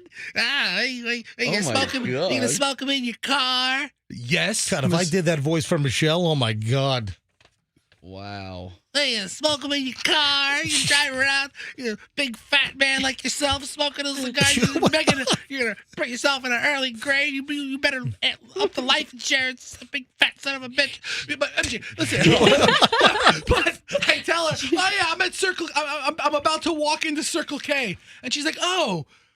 And then there was a pause, and she's like, and I could see she must have pulled me up on like the Find My iPhone or something, because I don't know. Why doesn't she trust you? I don't know. I think it's just a call in advance, and then the first question is, Fester is such a chick magnet. Fester just has women throwing themselves at him just so constantly. She didn't ask, where are you? She asked, what are you doing? She says, hey, what are you doing? Which is a very innocuous opening line to any conversation. And I was like, oh, I'm just about to go into Circle K. She's like, oh, you're not at the cigar shop? I'm like, ugh. So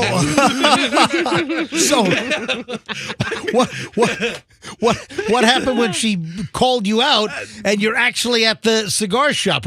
What did you ask? So she says, you're not at the cigar shop? Oh, And then I give her the, ugh.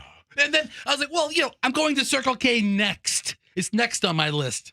And she's like, oh, okay. Then we got to our conversation. But for a second, I was like, is she spying on me? And I asked her, I was like, what are you, tracking my location? She's like, no, but I have it and I can see where you are at all times. Married and unmarried couples say they do it mostly for safety.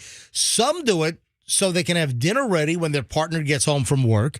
Others just find it easier than texting or calling. Yet other couples think anyone who tracks his or her spouse is crazy. They say that tracking itself can be a safety concern. Not to mention that some marriage counselors say this location dependency is unhealthy.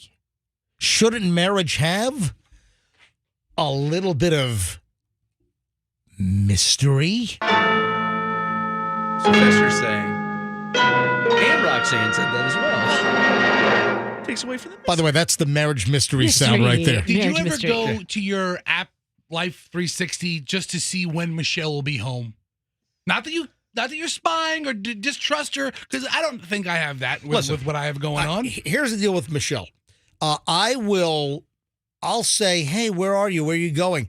And she'll say to me, well, you have Life 360. You know exactly where I am. But I don't always look at it. So I don't, I also like just the regular conversation. Hey, what you doing? Where you going? What's going on? I don't always just default to the app to then look, like where they are, like the real life tracking. It's eliminated a conversation. You know where she is. You know you know how fast she's driving.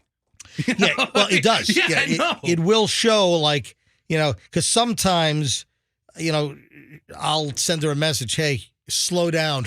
So my wife has the Tesla. Tesla has an app where you know where the car is all the time.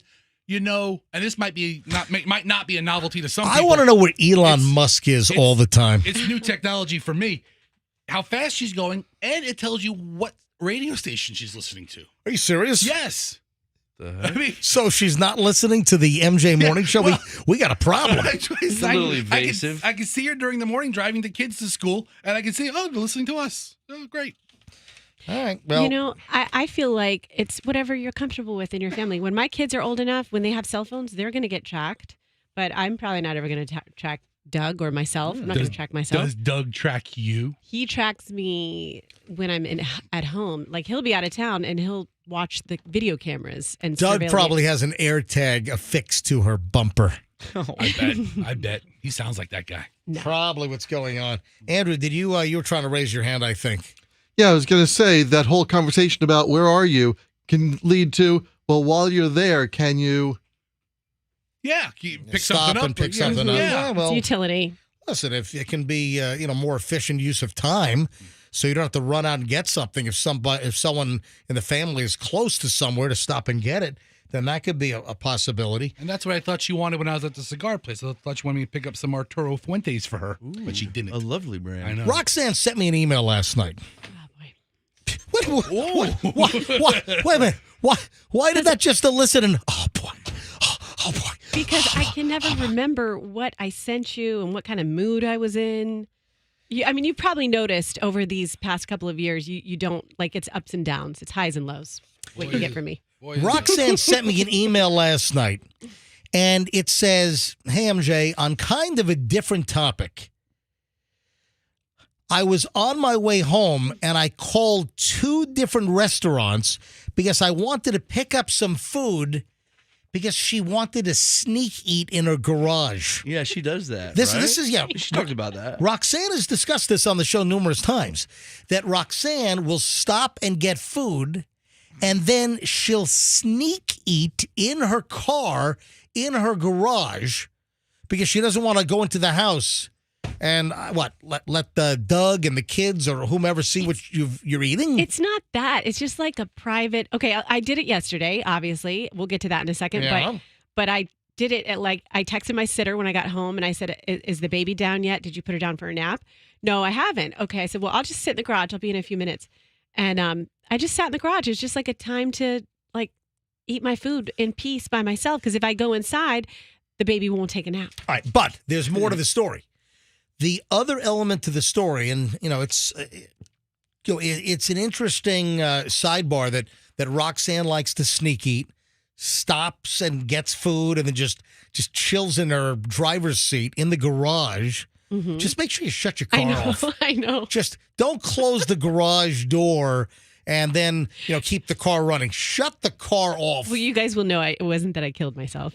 If something happens, you'll know. Or do you leave the garage open while you're sneaking? Well, yesterday I shut the garage and I was like, ooh, I hope I didn't my shut it God. so quickly that I let some of the Just found carbon the Culver Butterburger hanging out of her mouth. It takes a little while. Yeah, it takes a little while. Yeah. All right. Well, here's the deal. This is the other part of the story, which is interesting. Roxanne says to me she called 2 different restaurants on the way home to try to pick up food for her sneak eating in the garage. And guess what? This is insane. The 2 places she called said, sorry, we don't take phone orders. You have to use our app. What? Uh-huh. Are you serious? They're trying to push you to do the app. Yep. So you called 2 places to order food, You have to do it online. and they would not take your order. You had to do it on their app Yes. or online. Exactly. To place a takeout, not a delivery. This is not like a DoorDash. It's not an Uber Eat deal. This is you wanting to pick up from their location. Yep. They don't do the over-the-phone orders anymore. And everything is like a download an app, like a pushy download an app deal. I don't want any more apps on my phone. I don't have any agree. more space for it. I agree. All right. So I have to ask, what was place number 1? I'm not going to tell you because Oh, jeez, come on. No. What? Come on. One? No, stop. We're all like, stop it. Hey, the other day you were talking about people you went out to dinner with. I'll tell you the types of restaurants they were, but I don't want people to know where I frequent. So there. Yes. So, Oh, geez. so Good point. I'll tell you the types of places, or you Because the other day- you're there 24/7. Pretty If you much. want to find Roxanne, go to this taco joint. Pretty much. I know she likes Yes. Taco Hut. She'll be here sometime. In any case, one was a sushi place and one was an acai bowl place, and both of them. Okay. Okay. The I one thought place. it was like Burger King or something. No. So she No. but she wants to keep her acai bowl place very Yeah, Oh my God! thank I you. don't want to tell anyone about my acai bowl place. Oh my God! So oh my God! Your one-off acai Oh my bowl God! place. Well, hold on!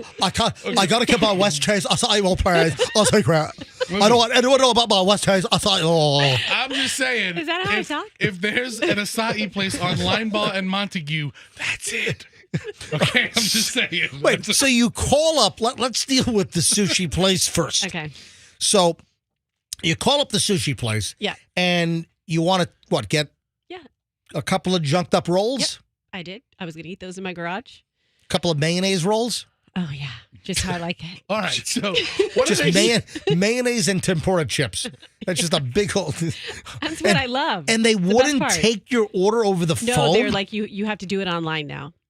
Is it a one-off? Yeah, it's a one-off. The freestanding, not freestanding, but Yeah. Right, it's but like a chain of sushi Right. places. No, it's not a chain. But they have an app. But the point is, Said you have to do it online. Download our Okay. app. So what am I? but it's a, I'm but it's a, hold on, but it's a one-off place. It's Yes. not. Well, I mean, that just seems. And did you order from them? No, I didn't. Like, so they just lost the business. Yeah, I'm on the Howard Franklin. What am I going to download an app on the Howard Franklin and put in that's another thing too. Like if I call, it's safe. If I'm tinkering Yeah. on my phone, it's not. Well, did you say I'm driving on the Howard Franklin Bridge right now? I'm on hands-free operation in my vehicle. I don't have time to go onto your app or your website to order. Can you just take an order for a couple of pieces of sushi or a couple of rolls? No. Did you push them or you No. just I let them said- push you around? I said I hate you. I'm never coming to your restaurant again. And then we went there for dinner. you. Then we went there for dinner because Ma'am, I will stab you with chopsticks. Okay, so with the acai bowl place. okay. Well, the acai bowl is a little bit of a different story. So after the sushi place rejected you and said, Yes. nope, you got to order online or on the app Yep. or whatever. Mhm. So then you call the acai bowl place. Yes, and they did not answer, and I called them 5 times, and then I remembered that the last time I was in there, they said I had to download their app. So they don't even answer their phone anymore? No, What if you left your 3-year-old kid there accidentally? exactly. I mean, for real. I think I left my kid there and they don't answer the No. phone? No, and I did I felt like you. I was like, I'm like MJ right now, just dialing and redialing. Hold on. What are you saying? I'm a maniacal dialer? You are. You really are. You are. Every digit makes it over. So guess what? Yes. I went to Culver's drive-thru and I sat in my garage. And you had a Butterburger. And had a delicious Butterburger, and it was meant to be. That's the way to go. Mm-hmm. You know, Did you get some crinkle fries as well? No, yesterday I was a good girl yesterday. So you got Water. just burger And a butter- and you didn't you get some custard? No, just my burger. I was a good girl yesterday. I got no fries. I drank it with water, but it was a Butterburger, extra butter. No veggies. So good. Yeah, that's stupid. I'm sorry. A place, especially a one-off place, you can't call in your order? I mean, that's ridiculous. I know. That's stupid. That Yeah. is dumb. It's just like they're training us guys to not talk to people. Or at least not talk to them, yeah. Right. But then if you do it on the app, there's no chance of, or they have proof of what you ordered. You can't say that they messed up your order. Yeah, but you can't even, It's the man hours. They don't have to hire somebody to talk to you on the phone. I know. The problem is, too, I bet you a lot of people just don't like talking on the phone that they're hiring. Hey, I'm going to start something new today. I'm going to start the must-hear story at 9:10. Every morning, I'm going to do a must-hear story at 9:10. So it is going to be an item that is like A-list, total top-of-shelf material, but we're going to do it at 9:10 every morning. And I just want people to realize that, listen, when you get to work, you don't have to stop listening to the MJ Morning Show. You got to, keep listening to us. And if you listen in the car on the way in, you can still, when you get out of the car, you can listen on your smartphone. You can use any of the apps out there. You can use speaking of apps, you can use the Odyssey app, AUDACY. I guess as long as they remain solvent. So the Odyssey app, you can use the iHeart app. You can use the TuneIn app. You can use the MyQ105 app, our very own app, and you can listen to us on your phone. So the live MJ Morning Show, once you leave your car, you can keep listening on your phone. Just get the app and do a search for, MJ Morning Show Q105 Tampa Bay, and just find Q105 Tampa. And you can listen to us on your phone. Or when you get into the office, you can bring us up on a desktop computer or a laptop. You can just go to mjmorningshow.com. And then the upper right-hand corner, you got that red button that says Listen Live. So you can stream us on your computer at work. So make sure you keep listening to us because you're missing all kinds of great material. And then starting this morning, we're going to launch the must-hear story at 9:10. I'm still trying to come up with a clever name. I wrote down a whole bunch of things that I just didn't like. Yeah, something will hit me. Yeah, I want to hear the ones you didn't go with. If the must-hear story at 9:10 is the winner. But that's a placeholder. Okay. I haven't come up with the right name yet, but I'll figure it out. The fine at 9. The what? No, fine at Ew. 9. No, God, that's like awful. the fine segments. No, okay. Festa, I'm just stop. Yeah, just This is a brainstorming just end. session. You guys are the worst brainstormers ever. I'm not brainstorming live on the air. All right, so 9:10 this morning, we're going to launch. What's it called? The 910 story hole. It's the 9:10. All right, that's not bad either. That's good. That's really good. The story hole. Oh, wait, that rhymes with something else bad. Never mind. What does it rhyme with? Story hole rhymes with All nothing. right, just stop, guys. Just leave it alone, please. All right, so 9:10 this morning, we're going to launch.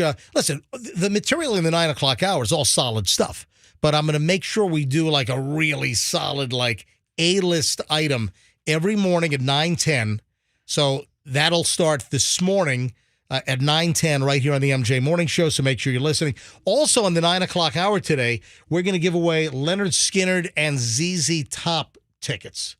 So Leonard Skinner and ZZ Top, Mid-Florida Credit Union Amphitheater, July 22nd, and we've got your tickets. Oh, my God. Did you see that? Oh, my, holy crap. So we have the Today Show on in the studio. Oh, the my television studio. God. And the first story, or they just at a commercial break, What was the hell? A car just launched airborne on an interstate in Georgia. It hit the back of a trailer, and the trailer was in ramp position. It was like one of those Jordan.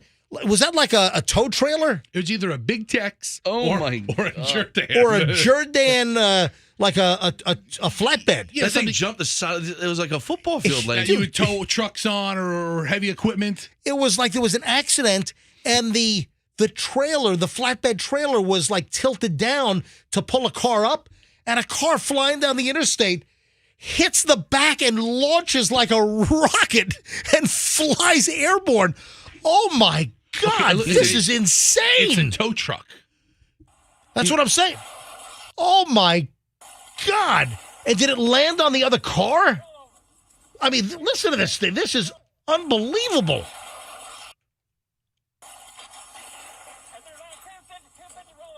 Oh, that is unbelievable. This is somewhere in Georgia. It's in Loudons County. Good Dukes of Hazzard. Courtesy of the Loudons County Sheriff's Office. So that's what, I-75? Right through Loudons County? It looks like it could be 75. And a car is just driving in the left lane on the interstate and hits the back of a flatbed that is tilted in the downward position to pull a car up.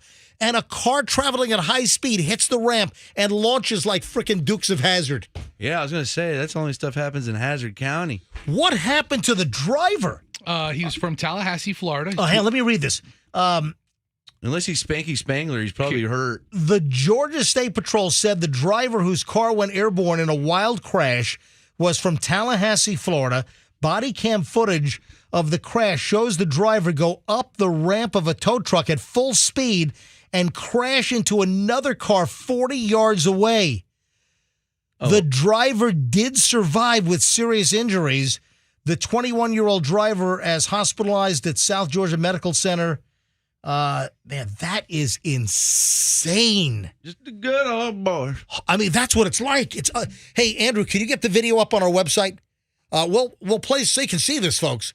We'll put the video up on mjmorningshow.com, and we'll have it up in a few minutes on videos mentioned on the MJ Morning Show. Yeah, just automatically do it. If we're talking about it, just automatically put it up. So we'll have that up. That is insanity. That is crazy. All right, moving along. There is a plane passenger who was busted. A woman called out a passenger who she was sitting next to because the passenger was texting somebody on their phone, right? Saying that I'm on the flight. Oh, God. Hey, I got a cough. Okay. Oh. So you got spittle on me. So she I can did not. She can look over the other woman's shoulder and see what she's texting or who she's texting? So this whole story, the video, the audio's gone viral. And this woman, the victim in this matter, posted a series of videos showing a confrontation with a passenger that she was sitting next to on her flight. This is a 4-hour flight from Puerto Rico to Atlanta. And these were posted online. And this woman says, sitting next to a racist on my 4-hour flight from Puerto Rico to Atlanta this week. That's the caption of the video. Yes, I could have minded my own business, but why should I let him slide? Here's what happened. This particular woman, Talia Rouse. So the woman's name is Talia, T-A-I-L-I-A, or Taila, T-A-I-L-A. So Taila? T-A-I-L-A. Rouse, R-O-U-S-E. She posts this video and says that she witnessed the guy that she was sitting next to on the flight complaining in a text to his family that he had to sit next to a big black woman on the flight. Okay. What the hell? That's a horrible person. She said, I wasn't going to say anything, but I decided I want you to feel as uncomfortable as I do. Can you imagine that you're on the flight? I would imagine she had the middle seat, and this guy, had, I'm looking at the perspective, I think maybe the aisle seat. Yeah. And the woman noticed that the guy she was sitting next to was texting, and it was, I have to sit next to this big black woman on my flight. That is awful. Okay. It's awful. Is there pictures of this guy? Did she shoot any video of him? I don't see the guy. I see her. First of all, I don't see the guy. I don't see the text. I'm looking at her, and I'm sorry, I don't see a big woman. I mean, I don't see like some, Skeletor either, but I don't see a big woman. What I actually see is I see an attractive black woman. I don't see. I see it. Listen, I'll take black out of the equation. I just see an attractive woman. She's an attractive woman. MJ, listen, but everything I see on social media, I also run through the filter of, is it manufactured content to create a controversy? If there's no person and there's no texts, okay, thank you, Tala. Let me play the audio. This is from one of her videos that she posted. This is where she confronts the guy. She watches him text, apparently to his family, I got to sit next to this big black woman the entire flight. All right, listen to the audio. This is what transpired. You know what? I wasn't going to say anything. But I decided I want you to feel as uncomfortable as I do. And I want you to know that I saw your text messages and I think you're disgusting. What text message? You know exactly what I'm talking about. I'm not going to repeat it because everybody doesn't need to know, but I want you to know that I know. I saw you and I think that you're disgusting. You don't have anything to say to that, right? Yeah, I didn't think so. And speaking of, you should. And speaking of airlines weeding people out, maybe if they raise prices, maybe you wouldn't be able to afford to sit with your family. That way they don't have to sit next to black people. Oh, my God. All right. Whoa. So there's the guy. Yeah. That's what I want to see. I want to see and hear the guy. But I am happy to hear this woman call him out. That's just rude. I have to, and if you're sitting next to somebody, you've got a seat that's about 18 inches wide, and you're like right next to somebody. You don't think that people are like looking over and they can see what you're texting? Well, people can see all the time what you're texting if you're in, close proximity to them. That's unbelievable. It's 10 more seconds on the video. Okay? Yeah. No, you don't have to be sorry to me. You're sorry because I saw it. But I want you to feel as uncomfortable as I do sitting next to you. You should be. Good for her. She blasts his ass. I give her credit for calling that dude out. Tell you what, man, I'm on a flight next week, and there's going to be somebody complaining to their wife sitting next to some big fat guy. I'll be like, yep, I saw that text. You're right. You are. Do you want those peanuts? I would like to confirm that situation. Can I text your wife? I'll tell her accurate. Yeah, so good for this woman. They didn't identify the airline, so she didn't say which airline it was. Puerto Rico to Atlanta. Do you think it was Spirit or something? Can we tell? It might have been, yeah. Can we tell? Sure, a bunch of airlines. Everybody flies. Andrew, you've looked at some more of the videos. Can you tell anything more that we should know about this? You get a little more idea of what he looked. There's no more audio. There's no more spoken audio. Does it show the guy? You do see him in the seat next to her, yes. Is there any indication as to, can you see any of the logos on the safety instructions in the seat pocket? Do you see anything to identify the airline? I'd have to look further. All right. I don't know whether further analysis is needed. We'll look further. But anyway, good for this woman. Hey, Talia or Taylor, Taila. I've never heard that first name. We'll go with Taylor. Taylor Rouse. Good for you. Good for you for calling him out. Good for calling the guy out. Is she? Is she at the window seat? It looks like it because it's so bright. Yeah, she might be in the window seat. And I'm trying to see, is that like the upper shade part? I'm looking at just a still shot. And she might be in the window seat, and I guess the guy might be jammed in the middle. So the guy's probably all pissed off. He's got a middle seat, and then has to, that's just rude. I would never text that to anybody. I'm sitting next to this big, I would never do that. That is awful. Yeah, you have to. Yeah, that's just. A couple of celebrity things here. Can't believe this. Al Pacino's girlfriend is 8 months pregnant. Yeah, wait a minute. Okay, hold on. Are we only doing this story because of Froggy's No, impression? it's a good story. Even if Froggy didn't do his entire show takeover with his one-trick pony Al Pacino. One-trick pony. You take that back.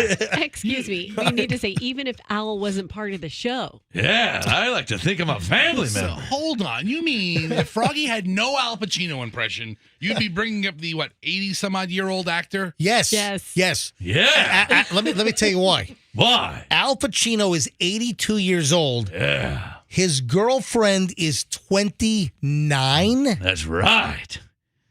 Yeah. This is ridiculous. Nor Alfalfa, not alfalfa, nor her name is Noor. Alfalfa is 8 months pregnant. She's 29 years old. She's been, I guess, linked to Al Pacino since April of last year. Oh, she's linked all right. Yeah, she gets me a new pair of shoe lifts every month to celebrate. Anyway. Yeah! All right, thanks for it. What? A little loud. I mean, really? I mean, that's ridiculous. Have you seen pictures of her? Yeah, I'm looking at pictures of Pacino and her. He's 82, Al Pacino 82, and she's 29. I'm sorry, that is ridiculous. They're in love. So, Oh, you think so? Yeah, I think, yeah. could he be her great-grandfather? 20, What are you trying to say, I'm huh? just saying. I'm just good for Al, I guess. Good for Nor. I would like to know, was this a natural conception? That's a good question. Oh, yeah. As natural as could be. Were there any blue pills involved? Or any Viagra or any Cialis. Any turkey basters? It's tough because when I'm on top, my wig falls off. When we're in the missionary position, Please stop it, Froggy. falls right in her face. She's like, get your wig out of my mouth. Please stop it. Hey guys, Louis Anderson here. All right, stop. All right, Froggy. I have a couple. All right, stop it. Stop. You're not bringing Louis Anderson. All right, I just thought I could hang listen, out. but Nor Alfalfa is a very attractive Yeah, woman. she's an attractive woman. She's but- smart too. She went to film school. She went to UCLA. She has her master's. She's a producer. Is she really into Al Pacino, or is she really just into career enhancement and just hitched a trailer to Al Pacino because Al Pacino is one of the greatest actors of all time? Do you think that if this were not Al Pacino, that this 29-year-old woman would have any freaking interest in an 82-year-old octogenarian? She likes old dudes because guess who her ex-boyfriend is? Let me guess. Wow. That's right. Warren Buffett, No, I just pulled up the picture. Jimmy Carter. Close. Okay, close. If Jimmy, Louis Anderson? no, Louis has no interest Stop in Nor. with Louis Let me Anderson. see this girl. I'll tell you. if she's stop it. I'll pretty. tell you, if Jimmy Carter was the head of a big-lipped British rock band. Mick Jagger? Yes. Hold on, she was linked to Mick Yeah. Jagger? Yes, how old? He's like 100. They dated for like a year. What the hell is this woman doing? And then she dated a Every old rock star, apparently. well, another old guy. I assume he's old because he's a billionaire. His name is Nicholas Bergeron. He was a billionaire. She dated him too. So she likes old dudes. All right, hang on a minute. Funny. Are there any women, listen to me, this is a serious question. Are there any women that are really attracted to old guys and it's not because of money? Or what they can do for them career-wise? Or are there any, I wonder if we have any listeners. Do you know anyone that is young, attractive, and female that's hooked up with an old dude and it's absolute love? It has nothing to do with money. Give the age parameters. Yeah, I mean, even though I know a guy who's married to a woman who's 30 years younger. Jeez. He's 55 and he just married like a 35 or much younger. Oh, your math's not working out. Okay, no, I'm sorry. All right, so how old is the guy? He's 55. She's in Dude. her 20s. All right, say it again. He's 55 and she's in the 20s. She's younger than his daughter.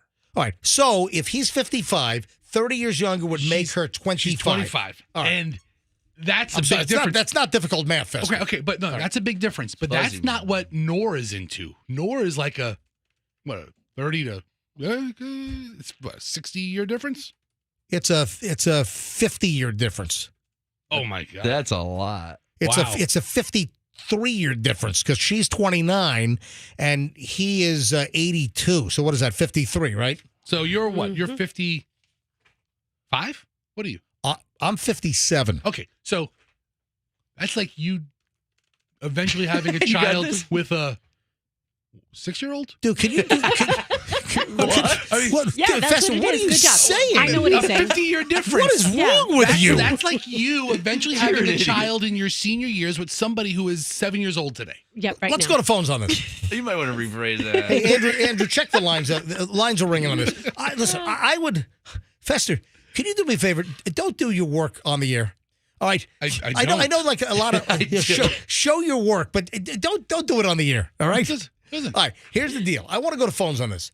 I would like to ask a very serious question.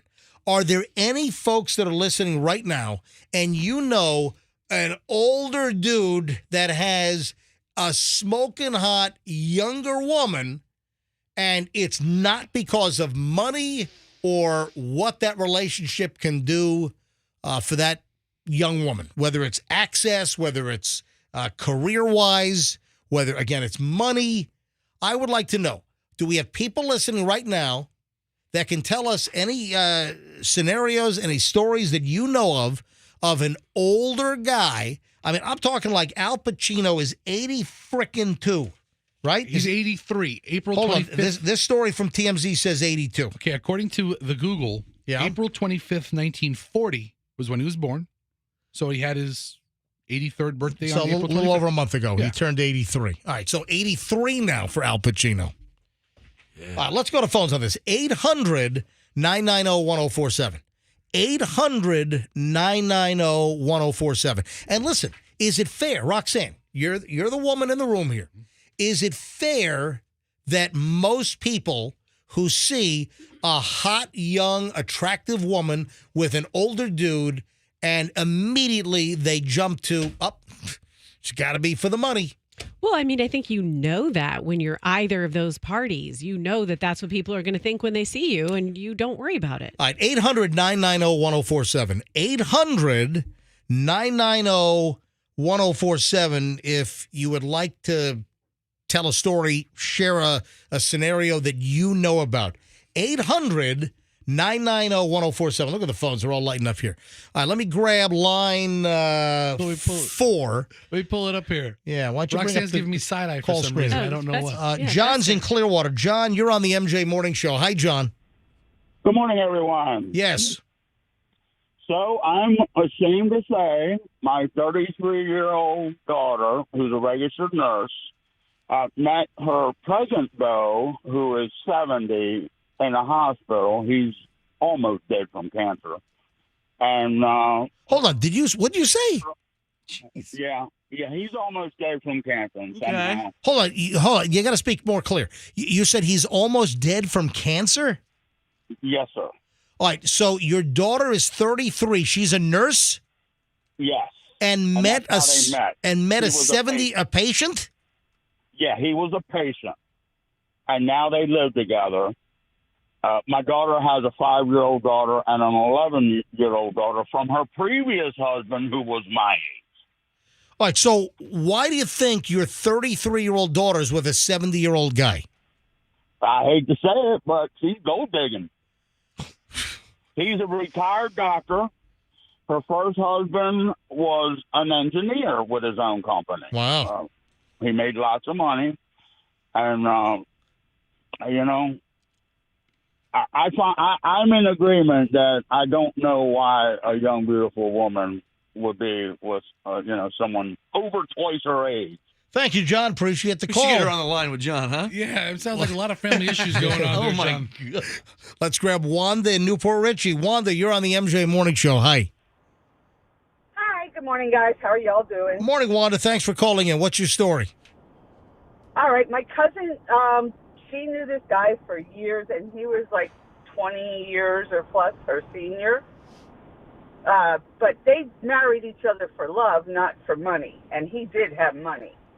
But that wasn't the reasoning for getting married. She gave 90% of the inheritance back to her stepdaughter because her stepdaughter griped about it. Because she really didn't want the money. All right, It's so all about love. so your cousin married a guy 20 years older, and it was really, how old was she? Let me get a perspective here. How old was she? See, back then she was 30. All right, so married a guy who was 50.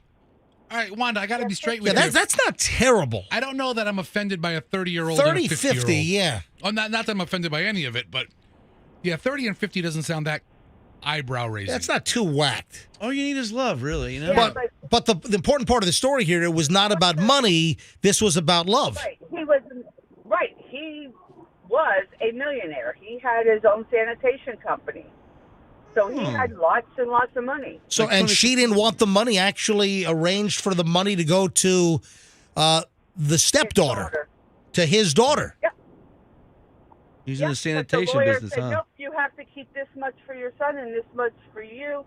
Hold on, you just said sanitation business, so Froggy's got to do Tony Soprano. Hey, listen, I know a little bit about the sanitation business. It's a difficult situation. Oh, do you now? I can't do it. Thank you, Wanda. Wanda, good story. Thank you, Wanda. You're welcome. You have a great day, guys. You too. Yes, Rox. So, MJ, I have a friend who is 30 plus years younger than her husband, and she is a beautiful, young 30 woman. plus years. So how old's Yes. the husband? I believe he's 70 something. 70 something, and she's in her 40s? Just barely. Just barely into Yes. 40s? Yes, and Wow. she is lovely, beautiful. She's very smart. I believe she's a doctor. All right, how loaded And is the guy in his 70s? Probably, if I had to guess his net worth, probably about 20 million. If I said his name, you would know him. Ooh. But Ooh. they are so in love, and it has nothing to do they are just in love. They're just a great couple. I would say, Was their there age a difference has- prenup? I don't know. Can you call and ask, find out? No, All right. no. But I mean, they're like a beautiful, beautiful love story, and his age has something to do with it. Now, I will say he has the fountain of youth. He could pass for a. Is he taking all the injections, all No. the Must be Joe Redman. human growth hormones and all No. all the peptides and all No, that stuff that everyone's no. doing? No, he's like in his he could pass for late 40s. Honestly, amazing. So that might have something to do with it. I'm 49, not 70. What are you talking about? Let me grab Sharon in Lakeland. Sharon, you're on the MJ Moore. Hey, and folks, if you're just tuning in, the reason why this came up is the story just broke that Al Pacino is he's 83, you think? All right. Al Pacino is, TMZ said he was 82. All right. So Al Pacino is 83, and Al Pacino has a 29-year-old girlfriend who is 8 months pregnant from Al Pacino, apparently. So Didn't De Niro have a kid or no? I don't know. Yeah, you're right, Froggy. He just the had. other day. Hey, guess what? You are so on it. Thank you. He just had a kid himself. Robert De Niro? Robert De Niro, 79, just welcomed a new baby recently. Oh, that's right. I remember seeing that. And how old is the mother of Robert De Niro's new kid? Yeah. So, thank you. Kid. Yeah, my mind's still a little foggy. I'm still recovering. All right. So De Niro is 79. Yeah, we know. We Yes, just said we that just 5 said times. Just making sure. His girlfriend, is this, did he have the baby with Tiffany Chen? I don't Is know. that her? Looks like she's the one. So how old is Tiffany Chen? Wow, these guys are nonstop. 45. Around 45, it says. Okay, well, All right. Hey, Sharon in Lakeland, you're on the MJ Morning Show. Hi, Sharon. Hey, hi. Okay, so I am a testimony of marrying an older man, and he was not rich. And we had a perfect love affair. We were soulmates. I was 19 when I met him. He was 51. We were married for over 30 years. Whoa, you were 19 and you married a 51-year-old guy. Yeah, Okay. but he was incredible. When I met him, I thought he was like 30. Hey, Sharon, I'm hearing a lot of past tense here. Well, he's been gone for 25 years Oh, now. wow. Yeah. I'm sorry. This was back in the 70s. Wow. When it was very verboten to, I heard for years and years it'll never work and blah, blah, this and that. But it did work because we were both in the same industry. We worked together 24/7. We were together for the whole 30 years.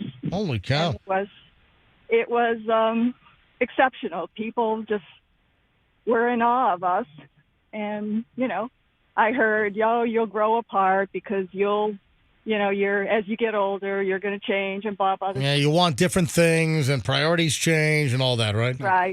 Right. But no, and the greatest thing was he let me be me, and he didn't try to change me, and I didn't change him. And so Sharon, that's beautiful. I always tell everybody I enhanced the last half of his life, and he enhanced the first half of mine. That's cool. Sharon, thanks for the call. Sounds like a postcard. Let me grab Bobby in Newport Richie, and then we'll move on. I got a lot to do. What did you call it, a postcard? It sounds like something you'd read on like a Hallmark card for young women who marry geriatrics. Bobby, you're on the MJ Morning Show. Hi. Hey, Bobby. Hi, MJ. Froggy's cracking me up with his Al Pacino. But, yeah, I was 36 years old. I met this girl. Let me say thank you first. Did I interrupt? Sorry. I met this girl who had just turned 16. Whoa. How old were you? I was 36. Oh, sure that's Bobby. illegal. Bobby. What a creep. 30. Oh, God, Bobby. Wait a minute. 30. No. I don't think Al Pacino's going to like this too much. This is a bit much. We were together for 8 years. Her parents loved me. We had a wonderful relationship. It was nice. No. Wait a minute. You're 36? She's 16 and the parents approved of this? Yes. So you dated her from age 16 to 24. That's correct. I'm calling the cops. What's the number? My God. Tell him to be quiet. I can't talk. You ever heard of the statute of limitations? No, it's not a statue. No, it's literally in front of every courthouse. It's not a statue. It's a statute. I think it's a statue. It's not a statue. I would know. It's a statute. All right. He's So, right. Bobby, how old are you now? Right now, I'm 69. How old are you now? 69. Oh, wow. I mean, and she's a spry young 49-year-old. It just seems so right at this stage. Wow. Good luck. All right, Bobby, thanks for the call, man. Yeah. Bobby's like the late, God rest his soul, Paul Walker. Can I ask where the 16-year-old girl is now? Yeah, she was working at an iLab store, and she met a millionaire in there, and that's how I lost her. Well, there you go. Thanks for the call. Look at that. Hey, that was creepy. It's quite the life. Yeah, I don't. Jesus. How is Bobby like Paul Walker? You guys don't. You mean Jerry Lee Lewis? No, Paul Walker. The Fast and Furious guy? Yeah, he met the late Paul Walker met his wife, Jasmine, when she was 16 and he was 33. Okay. What a creep! So, do you like Fast and Furious movies? Never seen them. Hey, make sure you're with us at 9:10 this morning.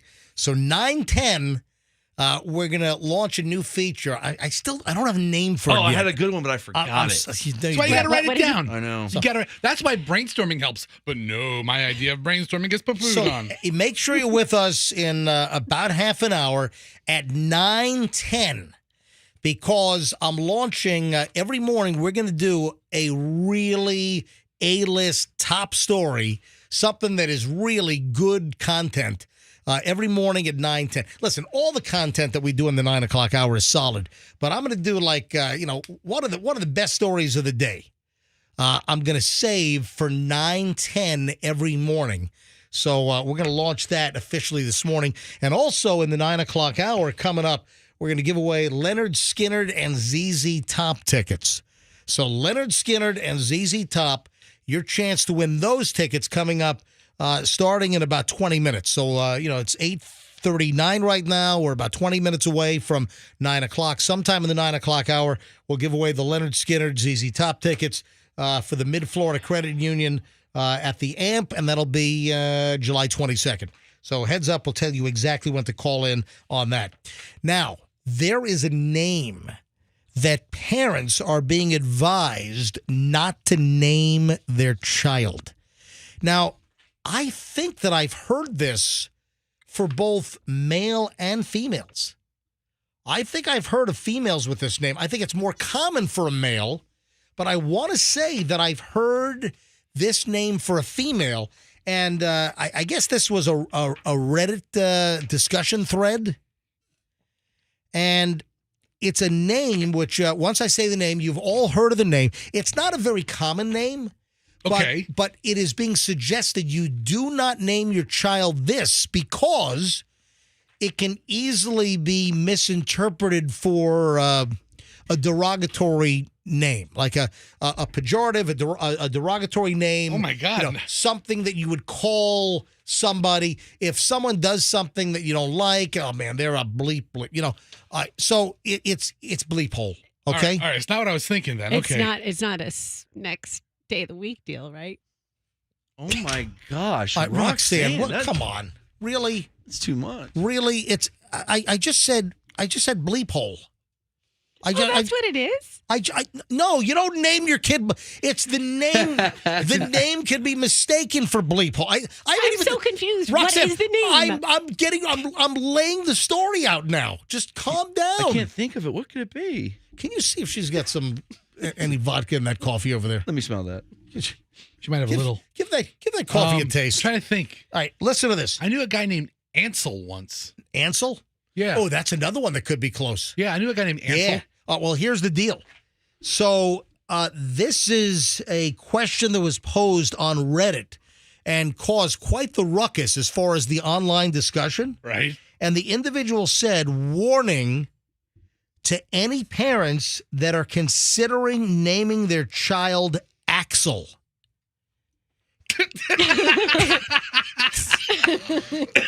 Hey, Axel. Yeah, I can see how that. You're an Axel. Hey, Axel. You're an Axel. I'm an Axel. What was that song? Who did that? That was Dennis Leary. Was that Dennis? Remember? Yeah. I'm an Axel. You're an Axel. Okay. All right. Wow. So this started like thousands of people were jumping in on this thing. And again, this is a subreddit discussion group. And it was why you should never name your kid Axel. And for instance, they said Axel sounds cool and edgy on paper until your kid starts acting out. I went to a school event with my kid. Another mom at the table began yelling, Axel! Axel! And the guy thought that she was yelling a-hole. Well, right, because it's bleep hole. Bleep hole. What's going to precede it is some command like, get off the table, Axel. So the mother is yelling at the kid, Axel! Axel! And the guy says, it took me forever to realize the kid's name was Axel, Axel, but it sounded like something else. The guy thought for sure that the mother was calling her kid an a-hole, a bleep hole. Axel! Axel! I'd like to introduce you to my husband, Axel, and my son, Axel. This is Big Axel, and this is Little Axel. Axel right now is currently about 60th on ranked baby names for U.S. births in 2022. So Axel, about 60. This is the 2022 baby names popularity chart. According to babynames.com. 62, it's pretty high on the list. No, I said 60. All right, 60. So interesting. So careful if you want to name your kid. And I'm pretty sure that I think I've heard of a female being called. Hey, Fester, type in Axel, AXEL for a female. We've got Axl Rose, obviously. Mm-hmm. Axl Rose, the lead singer of Guns N' Roses. Mm-hmm. Axel Foley, the character from exactly Beverly Hills Cop. Yeah. Beverly Hills Cop. So that's right. Eddie Murphy played Axel Foley. Did you ever used to play the game where you say hold your tongue and say apple, and you would say? I don't think I ever played that game there, Froggy. So, but I just say apple, but really mush mouthy. Spell ICUP. ICUP. Ew! Gotcha. Come on. You know, when I was in 8th grade, I had a teacher that would say something so funny every day because we would wear our jackets. And she would specifically point at us and go, Michael, jacket off. Oh, yeah. Brian, jacket off. I said that to someone at work the other day. I'd Froggy stop. I said, should I go jacket off? Yeah. It's funny. We thought it was hilarious. It lasted a whole year. Anyway, just heads up on the name Axel, because people might think you're calling your kid, or other people might be calling your kid the bleep hole instead of Axel. All right. Just be very careful. All right, when we get back, we've got a solid chunk of the MJ Morning Show coming up in minutes. There is a percentage of food poisoning outbreaks, and they've been determined to be caused by this. So food poisoning outbreaks at restaurants, a high percentage caused by this. You got to hear this. Also, did you see the Charles Barkley deal? Oh, no. Is he alive? No, the Charles Barkley thing, this is truly incredible. The commercial? Nope. Hang on. If you want to know what's going on with Charles Barkley, and I'm going to tell you right now, if you care about weight loss, if you want to hear about weight loss and one of the hot new trends right now, you have got to hear what Charles Barkley did, because this is unfreaking believable. And then, of course, I've got my 9:10 hot item of the day is coming up at 9:10, and I find this to be fascinating. I got it. The 9:10 hot item.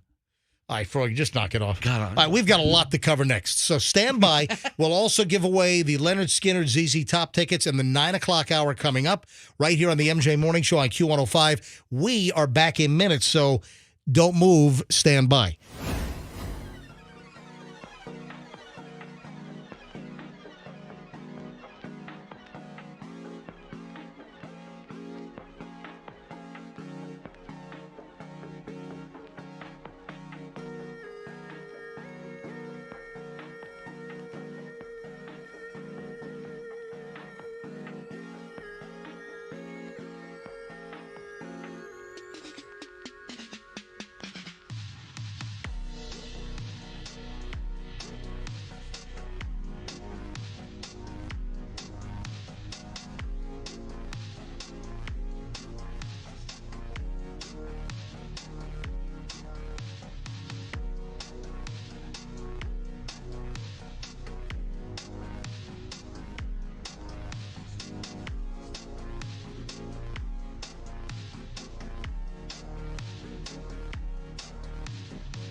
MJ Morning Show, IQ 105. So if I call our general manager, our new vice president general manager, if I call Ron DeCastro right now, do you think he'll ignore me now? Or because it seemed like I got the blow off right to voicemail at about 7:30 this morning. I don't know if that was deliberate. Well, but here's the deal.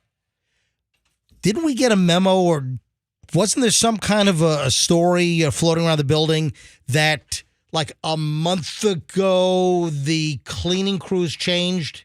Didn't we get like a new cleaning company? Yes. Hold on. What was that, Andrew? It was more recent than that. I thought it was like in the last month. It was within the last month, yeah. Right. So, but here's the deal.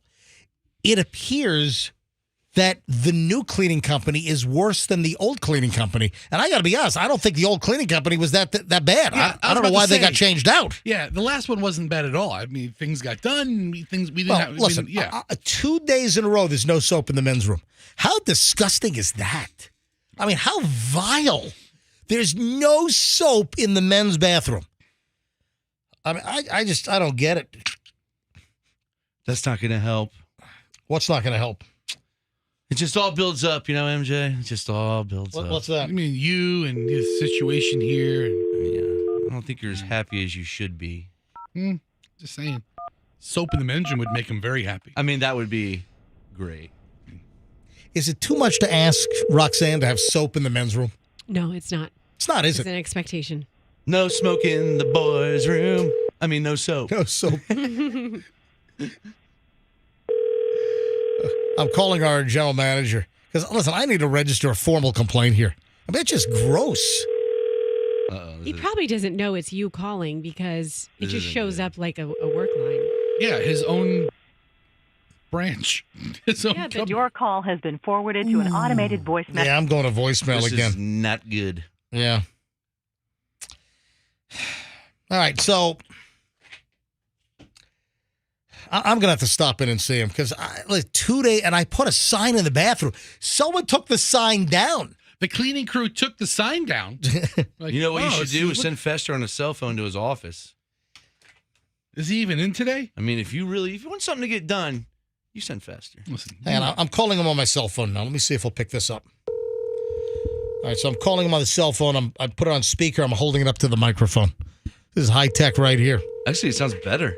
It might actually sound better than our phone hybrid.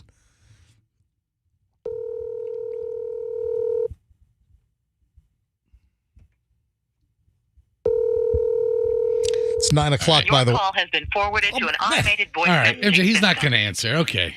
6108. Bop, bop, bop, bop. Yep. So I'm sorry. I don't think it's too much to ask to have soap in the men's room. Apparently it is. Maybe, you know what? Maybe it is. Maybe it is. You know, when my customers call me, I pick up. Fester, you? No. No. I listen to this. This is important stuff right here. Charles Barkley. Yes. Legendary basketball player, probably more famous as a great announcer now or a great studio guy. Charles Barkley has lost 62 pounds after taking the weight loss drug Mounjaro.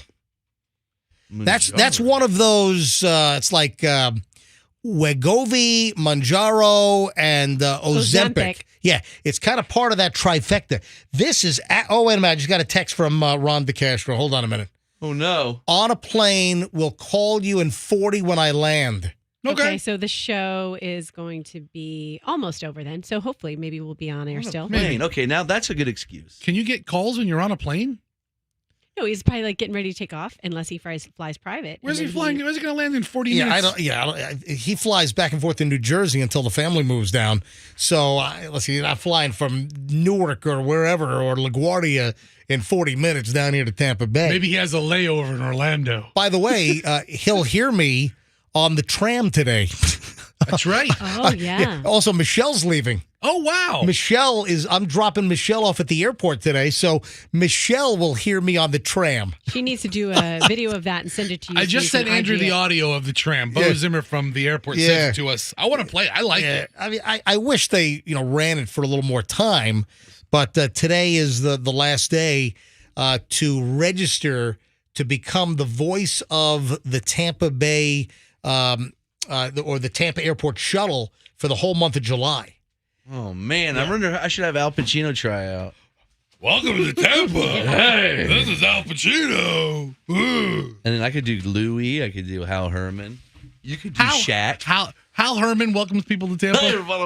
Yeah, they're doing the Voice of TPA raffle. They do this every year now, and it's to benefit the United Way.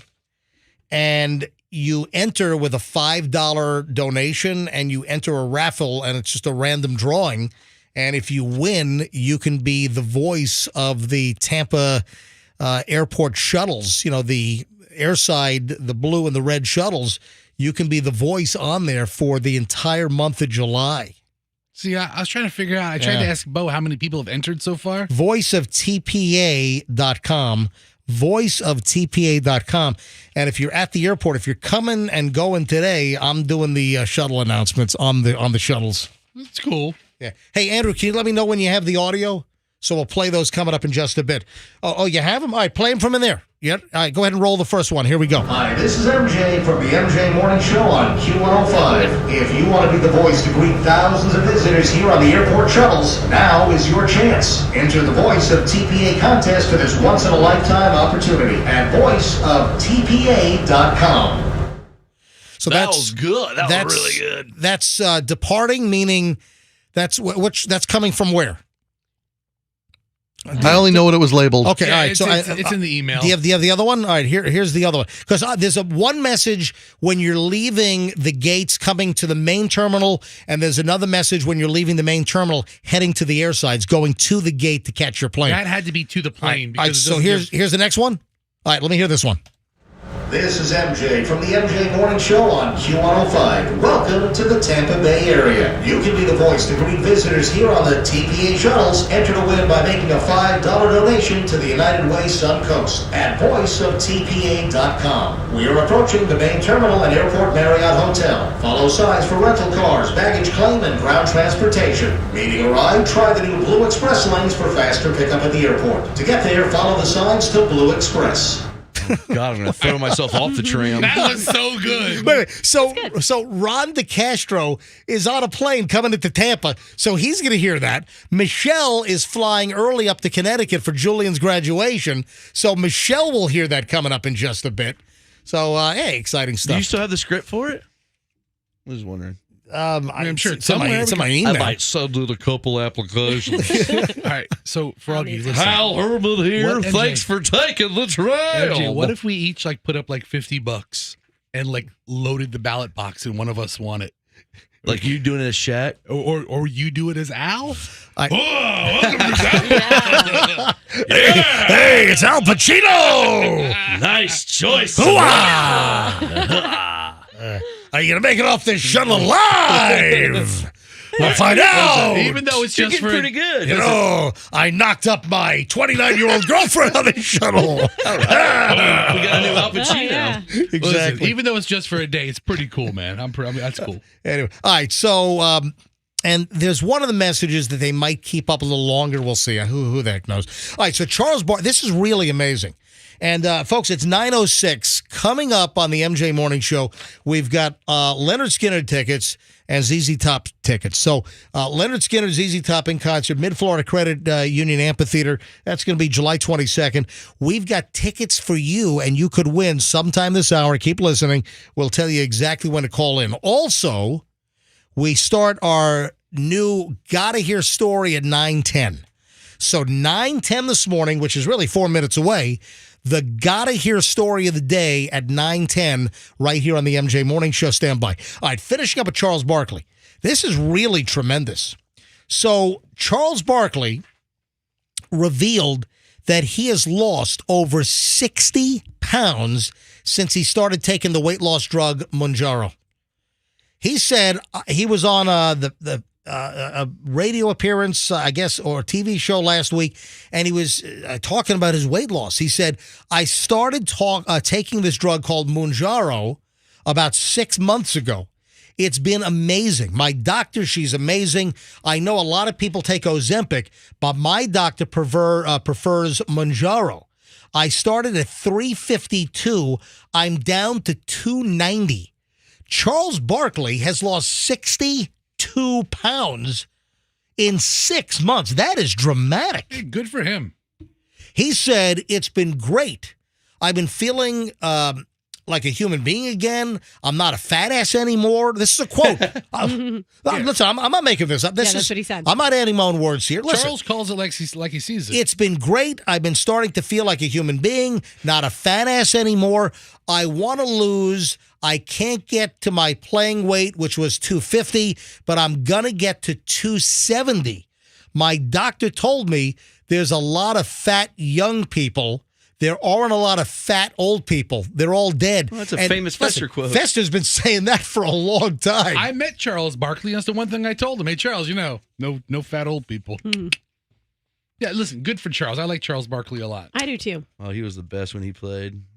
Listen, he's also turned his post-NBA career into a big commentary career. So he's done very well. He's a says it like he sees it kind of guy. Isn't there some talk that he might end up doing like a CNN nighttime show? Oh, God, no, don't do that. Come on, Charles, don't ruin it. But Mounjaro, Mounjaro,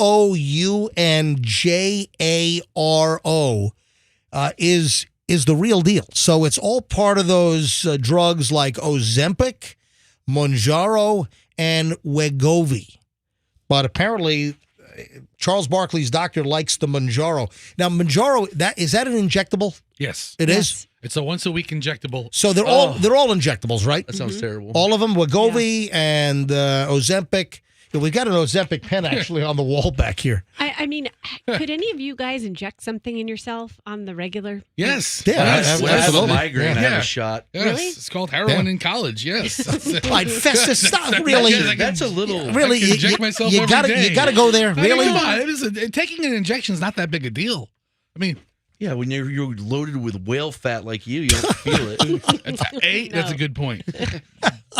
But you go between your toes, right? What's next? You can ask if Bob Barker ever ran into Fester out on one of those whaleboats? Yeah, right. Or the Steve Irwin. Right in the calf.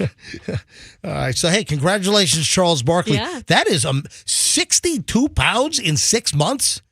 That's real results. And here's Charles Barkley keeping it real. He's like, I have no idea what it does. He does it. He's just taking it. Yeah. Good for him. So, until they find all these crazy side effects. Yeah, and then he grows a tail out of his If head. you guys ever want to be thoroughly entertained, look up the Charles Barkley 2008 DUI arrests. Hysterical. Oh, yeah, it's real funny. Okay, DUIs aren't funny. I thought it was really funny when he owned Steve Wynn like hundreds of thousands of dollars for gambling debt at the Wynn. Right? Wasn't that another deal? Charles has lived a crazy life. He has. All right, so it's 9:10. Welcome, folks. It's 9:10. So every morning, I'm going to do our must-hear story at 9:10. Top-notch material. And this is our first one. Okay, and are we still brainstorming for a name? Yeah, I need a People name. like mine. No, I need a name. The 910 hot item. Froggy, that sucks. Sucks Okay. better than yours. That is awful. You got anything better? I got something that might suck, but I think is better than Froggy's.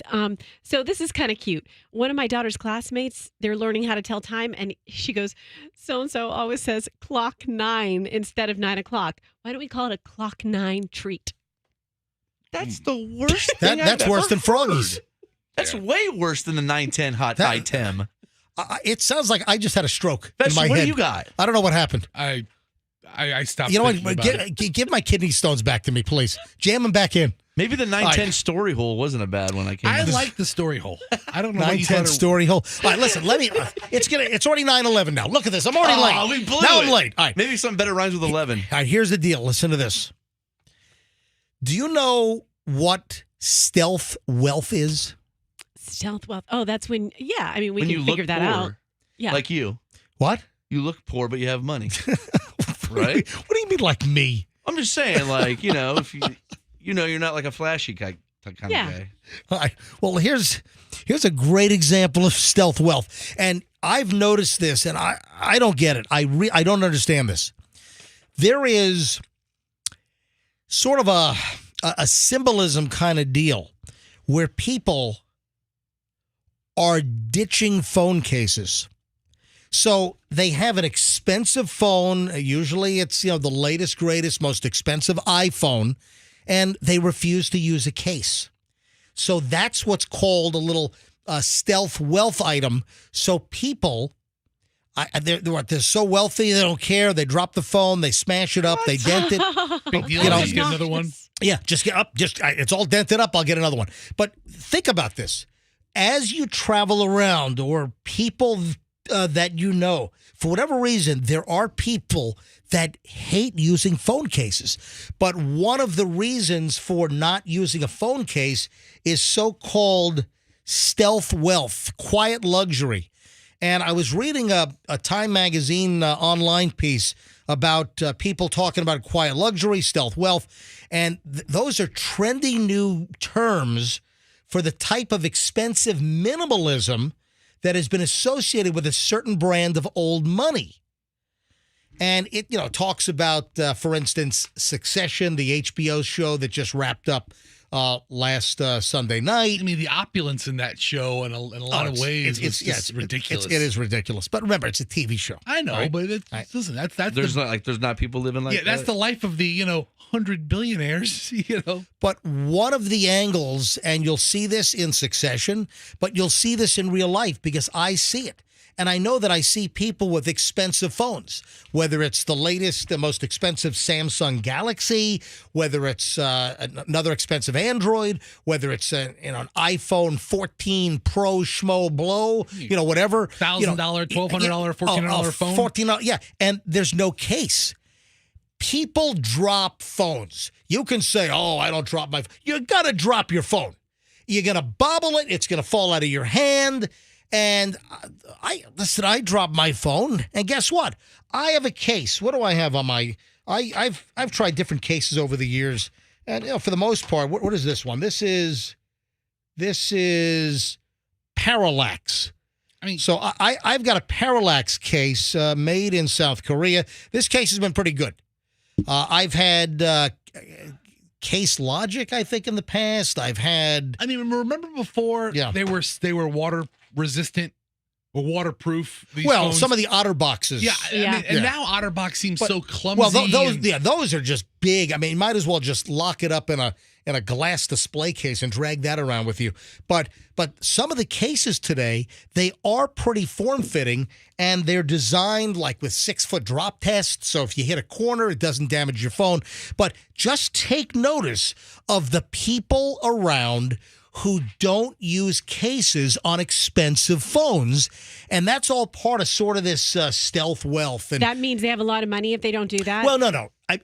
In some cases, yes. So Okay. in some cases, it's stealth wealth, meaning, listen, if I drop my phone, I damage it up, I mangle it, I dent the corner, I'll just get a new phone. I don't care. Okay, but other people are not wealthy and refuse to use cases. So you have people from all walks of life. But one of the examples is people that ditch the cell phone case. It could be an example of this so-called stealth wealth.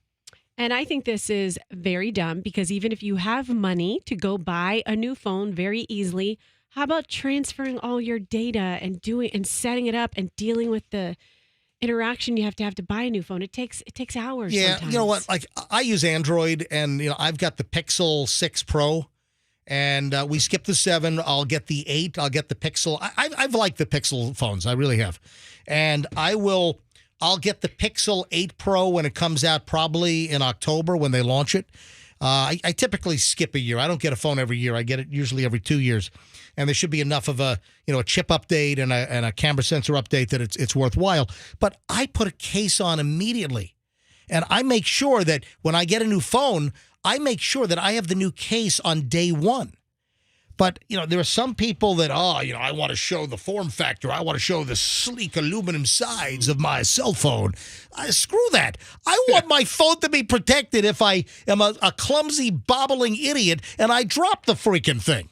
I put the cell phone store on the same level as like the tax collector's office for places I don't want to go if I don't have to go. And I don't want to sit there because I dropped my phone because I don't have a cheapo case. Well, I guess if you're so wealthy, you just send your assistant to go through that process, but then they're going to see all your nudes. Roxanne, don't look at my nudes, but get me a new phone. Thank you. So heads up, ladies and gentlemen. Stealth wealth could be a cause of people that refuse to use a cell phone case, or they just could be stupid and not have a lot of money, but have a nice phone. But listen, you take an iPhone 14, that sucker I think is like $1,200 or $1,300. You get the Mac Daddy iPhone 14 Pro, or whatever they call it. I think that's like a $1,200 or $1,300 phone. And I think you're insane to carry that thing around with no case, or any expensive phone with no case. You know, it's a worthy investment to buy yourself a $30, $35 case to protect your phone. See, I thought you were going to talk about stealth wealth being this study that came out about, like, a bunch of people who make over $250,000 don't drive ridiculously opulent vehicles. I thought, I know a guy who's loaded. He has like a beat up Camry. Listen, Warren Buffett drives an old Ford pickup truck. That's it. The last I heard. Eats breakfast at McDonald's every day. Drinks 6 Cokes a day, I believe. Oh, my God. Speaking of Warren Buffett. So, by the way, that was our 910 hot story. Yes. I just found out. I was trying to Google like Urban Dictionary for like someone who doesn't use a phone case or whatever, but I found something cool. Did you know that a girl's ass is also called a phone case? Like Urban Dictionary, phone case. Oh, check out her phone case. Damn, that girl has a nice phone case. Think about it. Why? Because they tuck the phone in their back pocket? Yes. Really? I was in Target the other day. Yeah. And there's a woman working there, and she was doing her job, but she had her phone in her back pocket, and 90% of the phone was hanging out. Oh, yeah. And I'm like, ma'am, you're going to drop your phone. And or someone's going to steal it. And she's like. Or someone's just going to bump and just lift it. And she like turns around. She goes, no, it's always like that. Ha, ha, ha. I'm like, what? Your phone's popping out of your back side. So speaking of Warren Buffett, and we brought this up, I think it was last week this first came up on the show. Warren Buffett's company, which is Berkshire Hathaway, they own Dairy Queen. Right. And last week, there was a bubbling story, and we were on the forefront of this. This was the very beginning, because since then, there have been a bunch of stories. You know, a lot of times, folks, we get to things first and very early on this show, most of the time. So last week, or maybe it was late the week before, we had caught an item that Dairy Queen was discontinuing the cherry hard shell dip. What it was one store out of Michigan said, hey, we can't get this anymore from our supplier. Yeah, so they don't know when it's coming back. Somebody at that Dairy Queen posted like a social media video saying, you know, we tried to order the cherry topping, can't order it. It's out of stock right now, and they don't know when it's coming back. And then it started a rumor that Dairy Queen was discontinuing the hard shell cherry dip for the ice cream cone. And, man, that's a crowd-pleasing favorite. Well, guess what?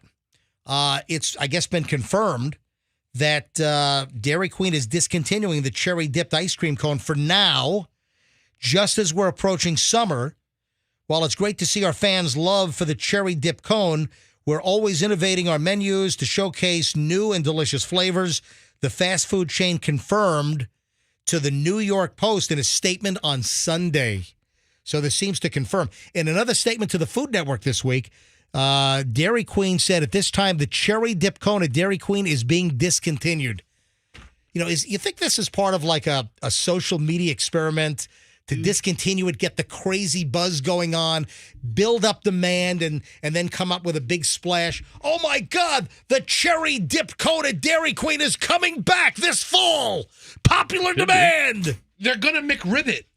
Yeah, They're gonna have it come out for like 1 month. A limited time. Yeah. Ooh, the McRib is back. Ooh, let's get a McRib. Guess what? I want to dip a McDonald's cone in McRib sauce. Oh, my God. That sounds so good. All right. Hey, quick break here. 9:21. It's the MJ Morning Show on Q105. We got a good, solid chunk. I teased this earlier. We'll get to it next. A high percentage of restaurant food poisonings are caused by this. You got to hear this. And I'm just looking, we got a lot of stuff. We got all solid stuff. And then Fester is blown away by the amount of these things that seem to happen on cruise ships. So we'll get to that coming up in just a bit. And we'll also give away Leonard Skinner's ZZ Top tickets on the way next. So stand by. We'll tell you when to call in. We got another long, solid chunk MJ Morning Show next here on Q105. We're back in minutes. Don't move. Hey, when it comes to...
Oh, how soothing. It is the MJ Morning Show here at 9:29 on a fabulous Wednesday morning. I'm still trying to get back into the knack of things here. It's just been weird. We had, Memorial Day on Monday, and that typically throws you off. But, again, my whole last week and a half or so has been kind of a blur, just with the kidney stone thing. And I think I'm totally on the mend now. I think I'm totally recovering. But again, I want to apologize because I don't know what the hell happened on the show yesterday and Friday. So Friday's show and yesterday's show, an absolute blur to me. I've got no memory whatsoever of the program. No memory. I have no idea what happened yesterday. So I guess the shows do live on MJTV and podcasting, but I have no idea. I have no clue. I watched it. It was fine. Really? Mm-hmm. I don't want to watch it. Don't. Yeah, I don't want to watch it. Hey, so this is pretty gross. 40% of restaurant food poisoning outbreaks are caused by this. Ooh, the grossest thing I could think of is too gross for me to say. Okay. Well, would you like to try to address it in a gentle, delicate manner? Yes, poop. Okay. Jeez. Well, all right. Am I right? I mean, am I right? Is she that far off? Well, essentially, it turns out that according to the Centers for Disease Control, it turns out that sick restaurant employees were responsible for about 40% of the food poisoning outbreaks, with a traceable cause between 2017 and 2019. You want to talk about a business, MJ, where people don't call in sick? I mean, these cooks, they come in no matter how they're feeling a lot of times, and they're coughing and hacking all over your meal. I'm like coughing and hacking myself over here, but that's just because You okay? I think it's the aftermath of I was intubated, I believe, and during the procedure on Thursday night. You still have a scratchy throat or something? I just when I breathe in heavy, I want to cough, but I'm not sick. So of 800 outbreaks that were reviewed by the Centers. All right, we need to call somebody from the Centers for Disease Control to analyze this morning show right now. I'm trying to finish this thing up, we guys. need the guys in the hazmat suits to stroll in from Atlanta and give MJ a swab or something. I'm trying to finish this thing up. All right, I'm gonna finish strong. Gotta finish strong. Here we go. So 800 outbreaks that were reviewed by the Centers for Disease Control and Prevention. 875 restaurants that were analyzed data-wise. Neurovirus and salmonella were the most common causes. So with neurovirus, listen, I don't know how to say this any better, but it's kind of like poopy fingers, Yeah, that's what I just said. That's I what know, I thought. I know. I thought the number one would be what Roxanne said, not washing hands. Yeah. Well, that's what it is. Yeah. 85% of restaurants claimed to have policies restricting sick staff from working. Only 16% of policies detailed what symptoms would require a person to call out sick, including vomiting, diarrhea, sore throat, fever. But listen, if you read like Kitchen Confidential, the Anthony Bourdain book, which is a great book, I think he addressed that in the book that, they go to work no matter what. They cut limbs off and they're going to work. I mean, the chefs. I mean, I'm not talking about, burger flippers necessarily or people who could care less about their jobs, but people who are totally invested in cooking, they show up no matter what. So sick employees in the kitchen that are sick accounted for about 40% of food outbreaks at 875 restaurants over a 2-year span from 2017 to 2019. Okay, I want to ask a very important question. That's significant, yes. Yes. How much, when you just talk about people going to work sick who are preparing food, how much of those germs get cooked out? Does the heat cook a lot of the germs out? I think so. I think that a lot of things can be cooked out, but I think there are certain things that can't be cooked out. And I don't want to talk about those things, Mm-hmm. so we won't. But we stop. That can't be cooked out. I don't think so. Listen, I just thought it was a pretty fascinating number. What about cockroach poop? Listen, we stop with Roxanne. You're a grown woman, for crying out loud. Yeah, Roxanne. Please, say duty. Hey, Froggy, will you stop it? All right, let's give away the Leonard Skinner and the ZZ Top tickets right now. Let's go with caller number 35. Caller 35 right now, 800-990-1047.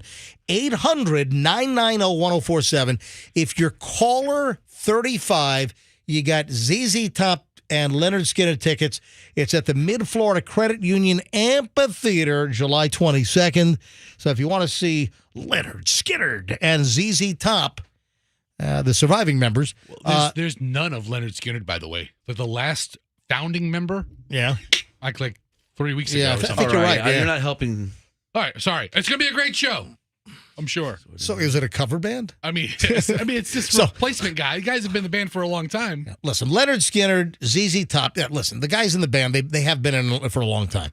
But listen, you lost a lot of the original members back in the 70s in a plane crash. Yeah. That's what took a lot of the original members of Leonard Skinner. All right, so caller 35, 800-990-1047. Good luck from the MJ Morning Show.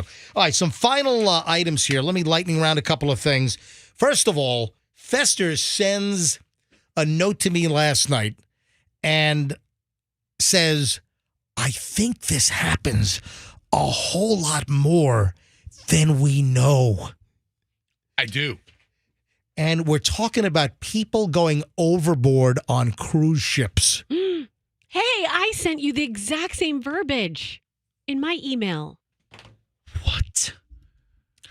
I don't recall that. Or wait a minute. Hold on. We're sharing a brain again, Fester. Roxanne's verbiage was, I think this happens a lot more often. My verbiage was bad week for Carnival because we had the story yesterday that's right. about the Okay. South Carolina Carnival. All right. So both of you guys sent me, and I already have the story anyway, but a couple of cruise items here.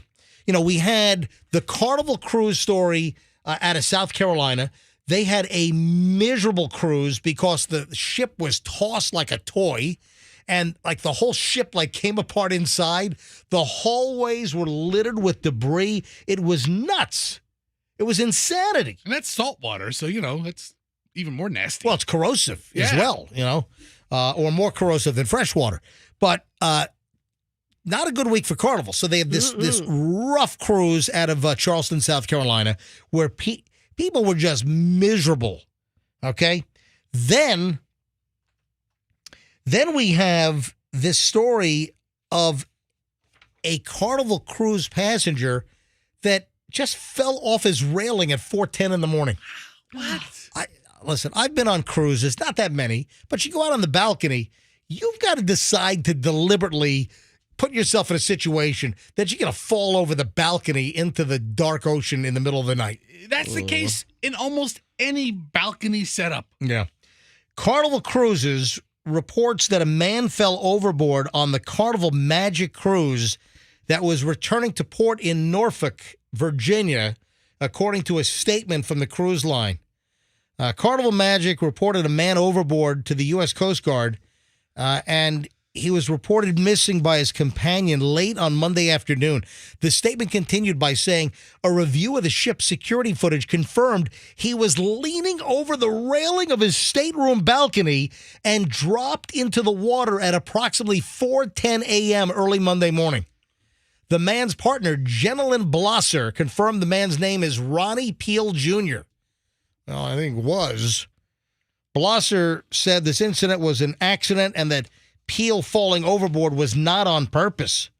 Blosser explained that she went to bed Sunday night, and when she woke up at about 11:30 a.m. on Monday, she thought Peel was somewhere else and began looking for him.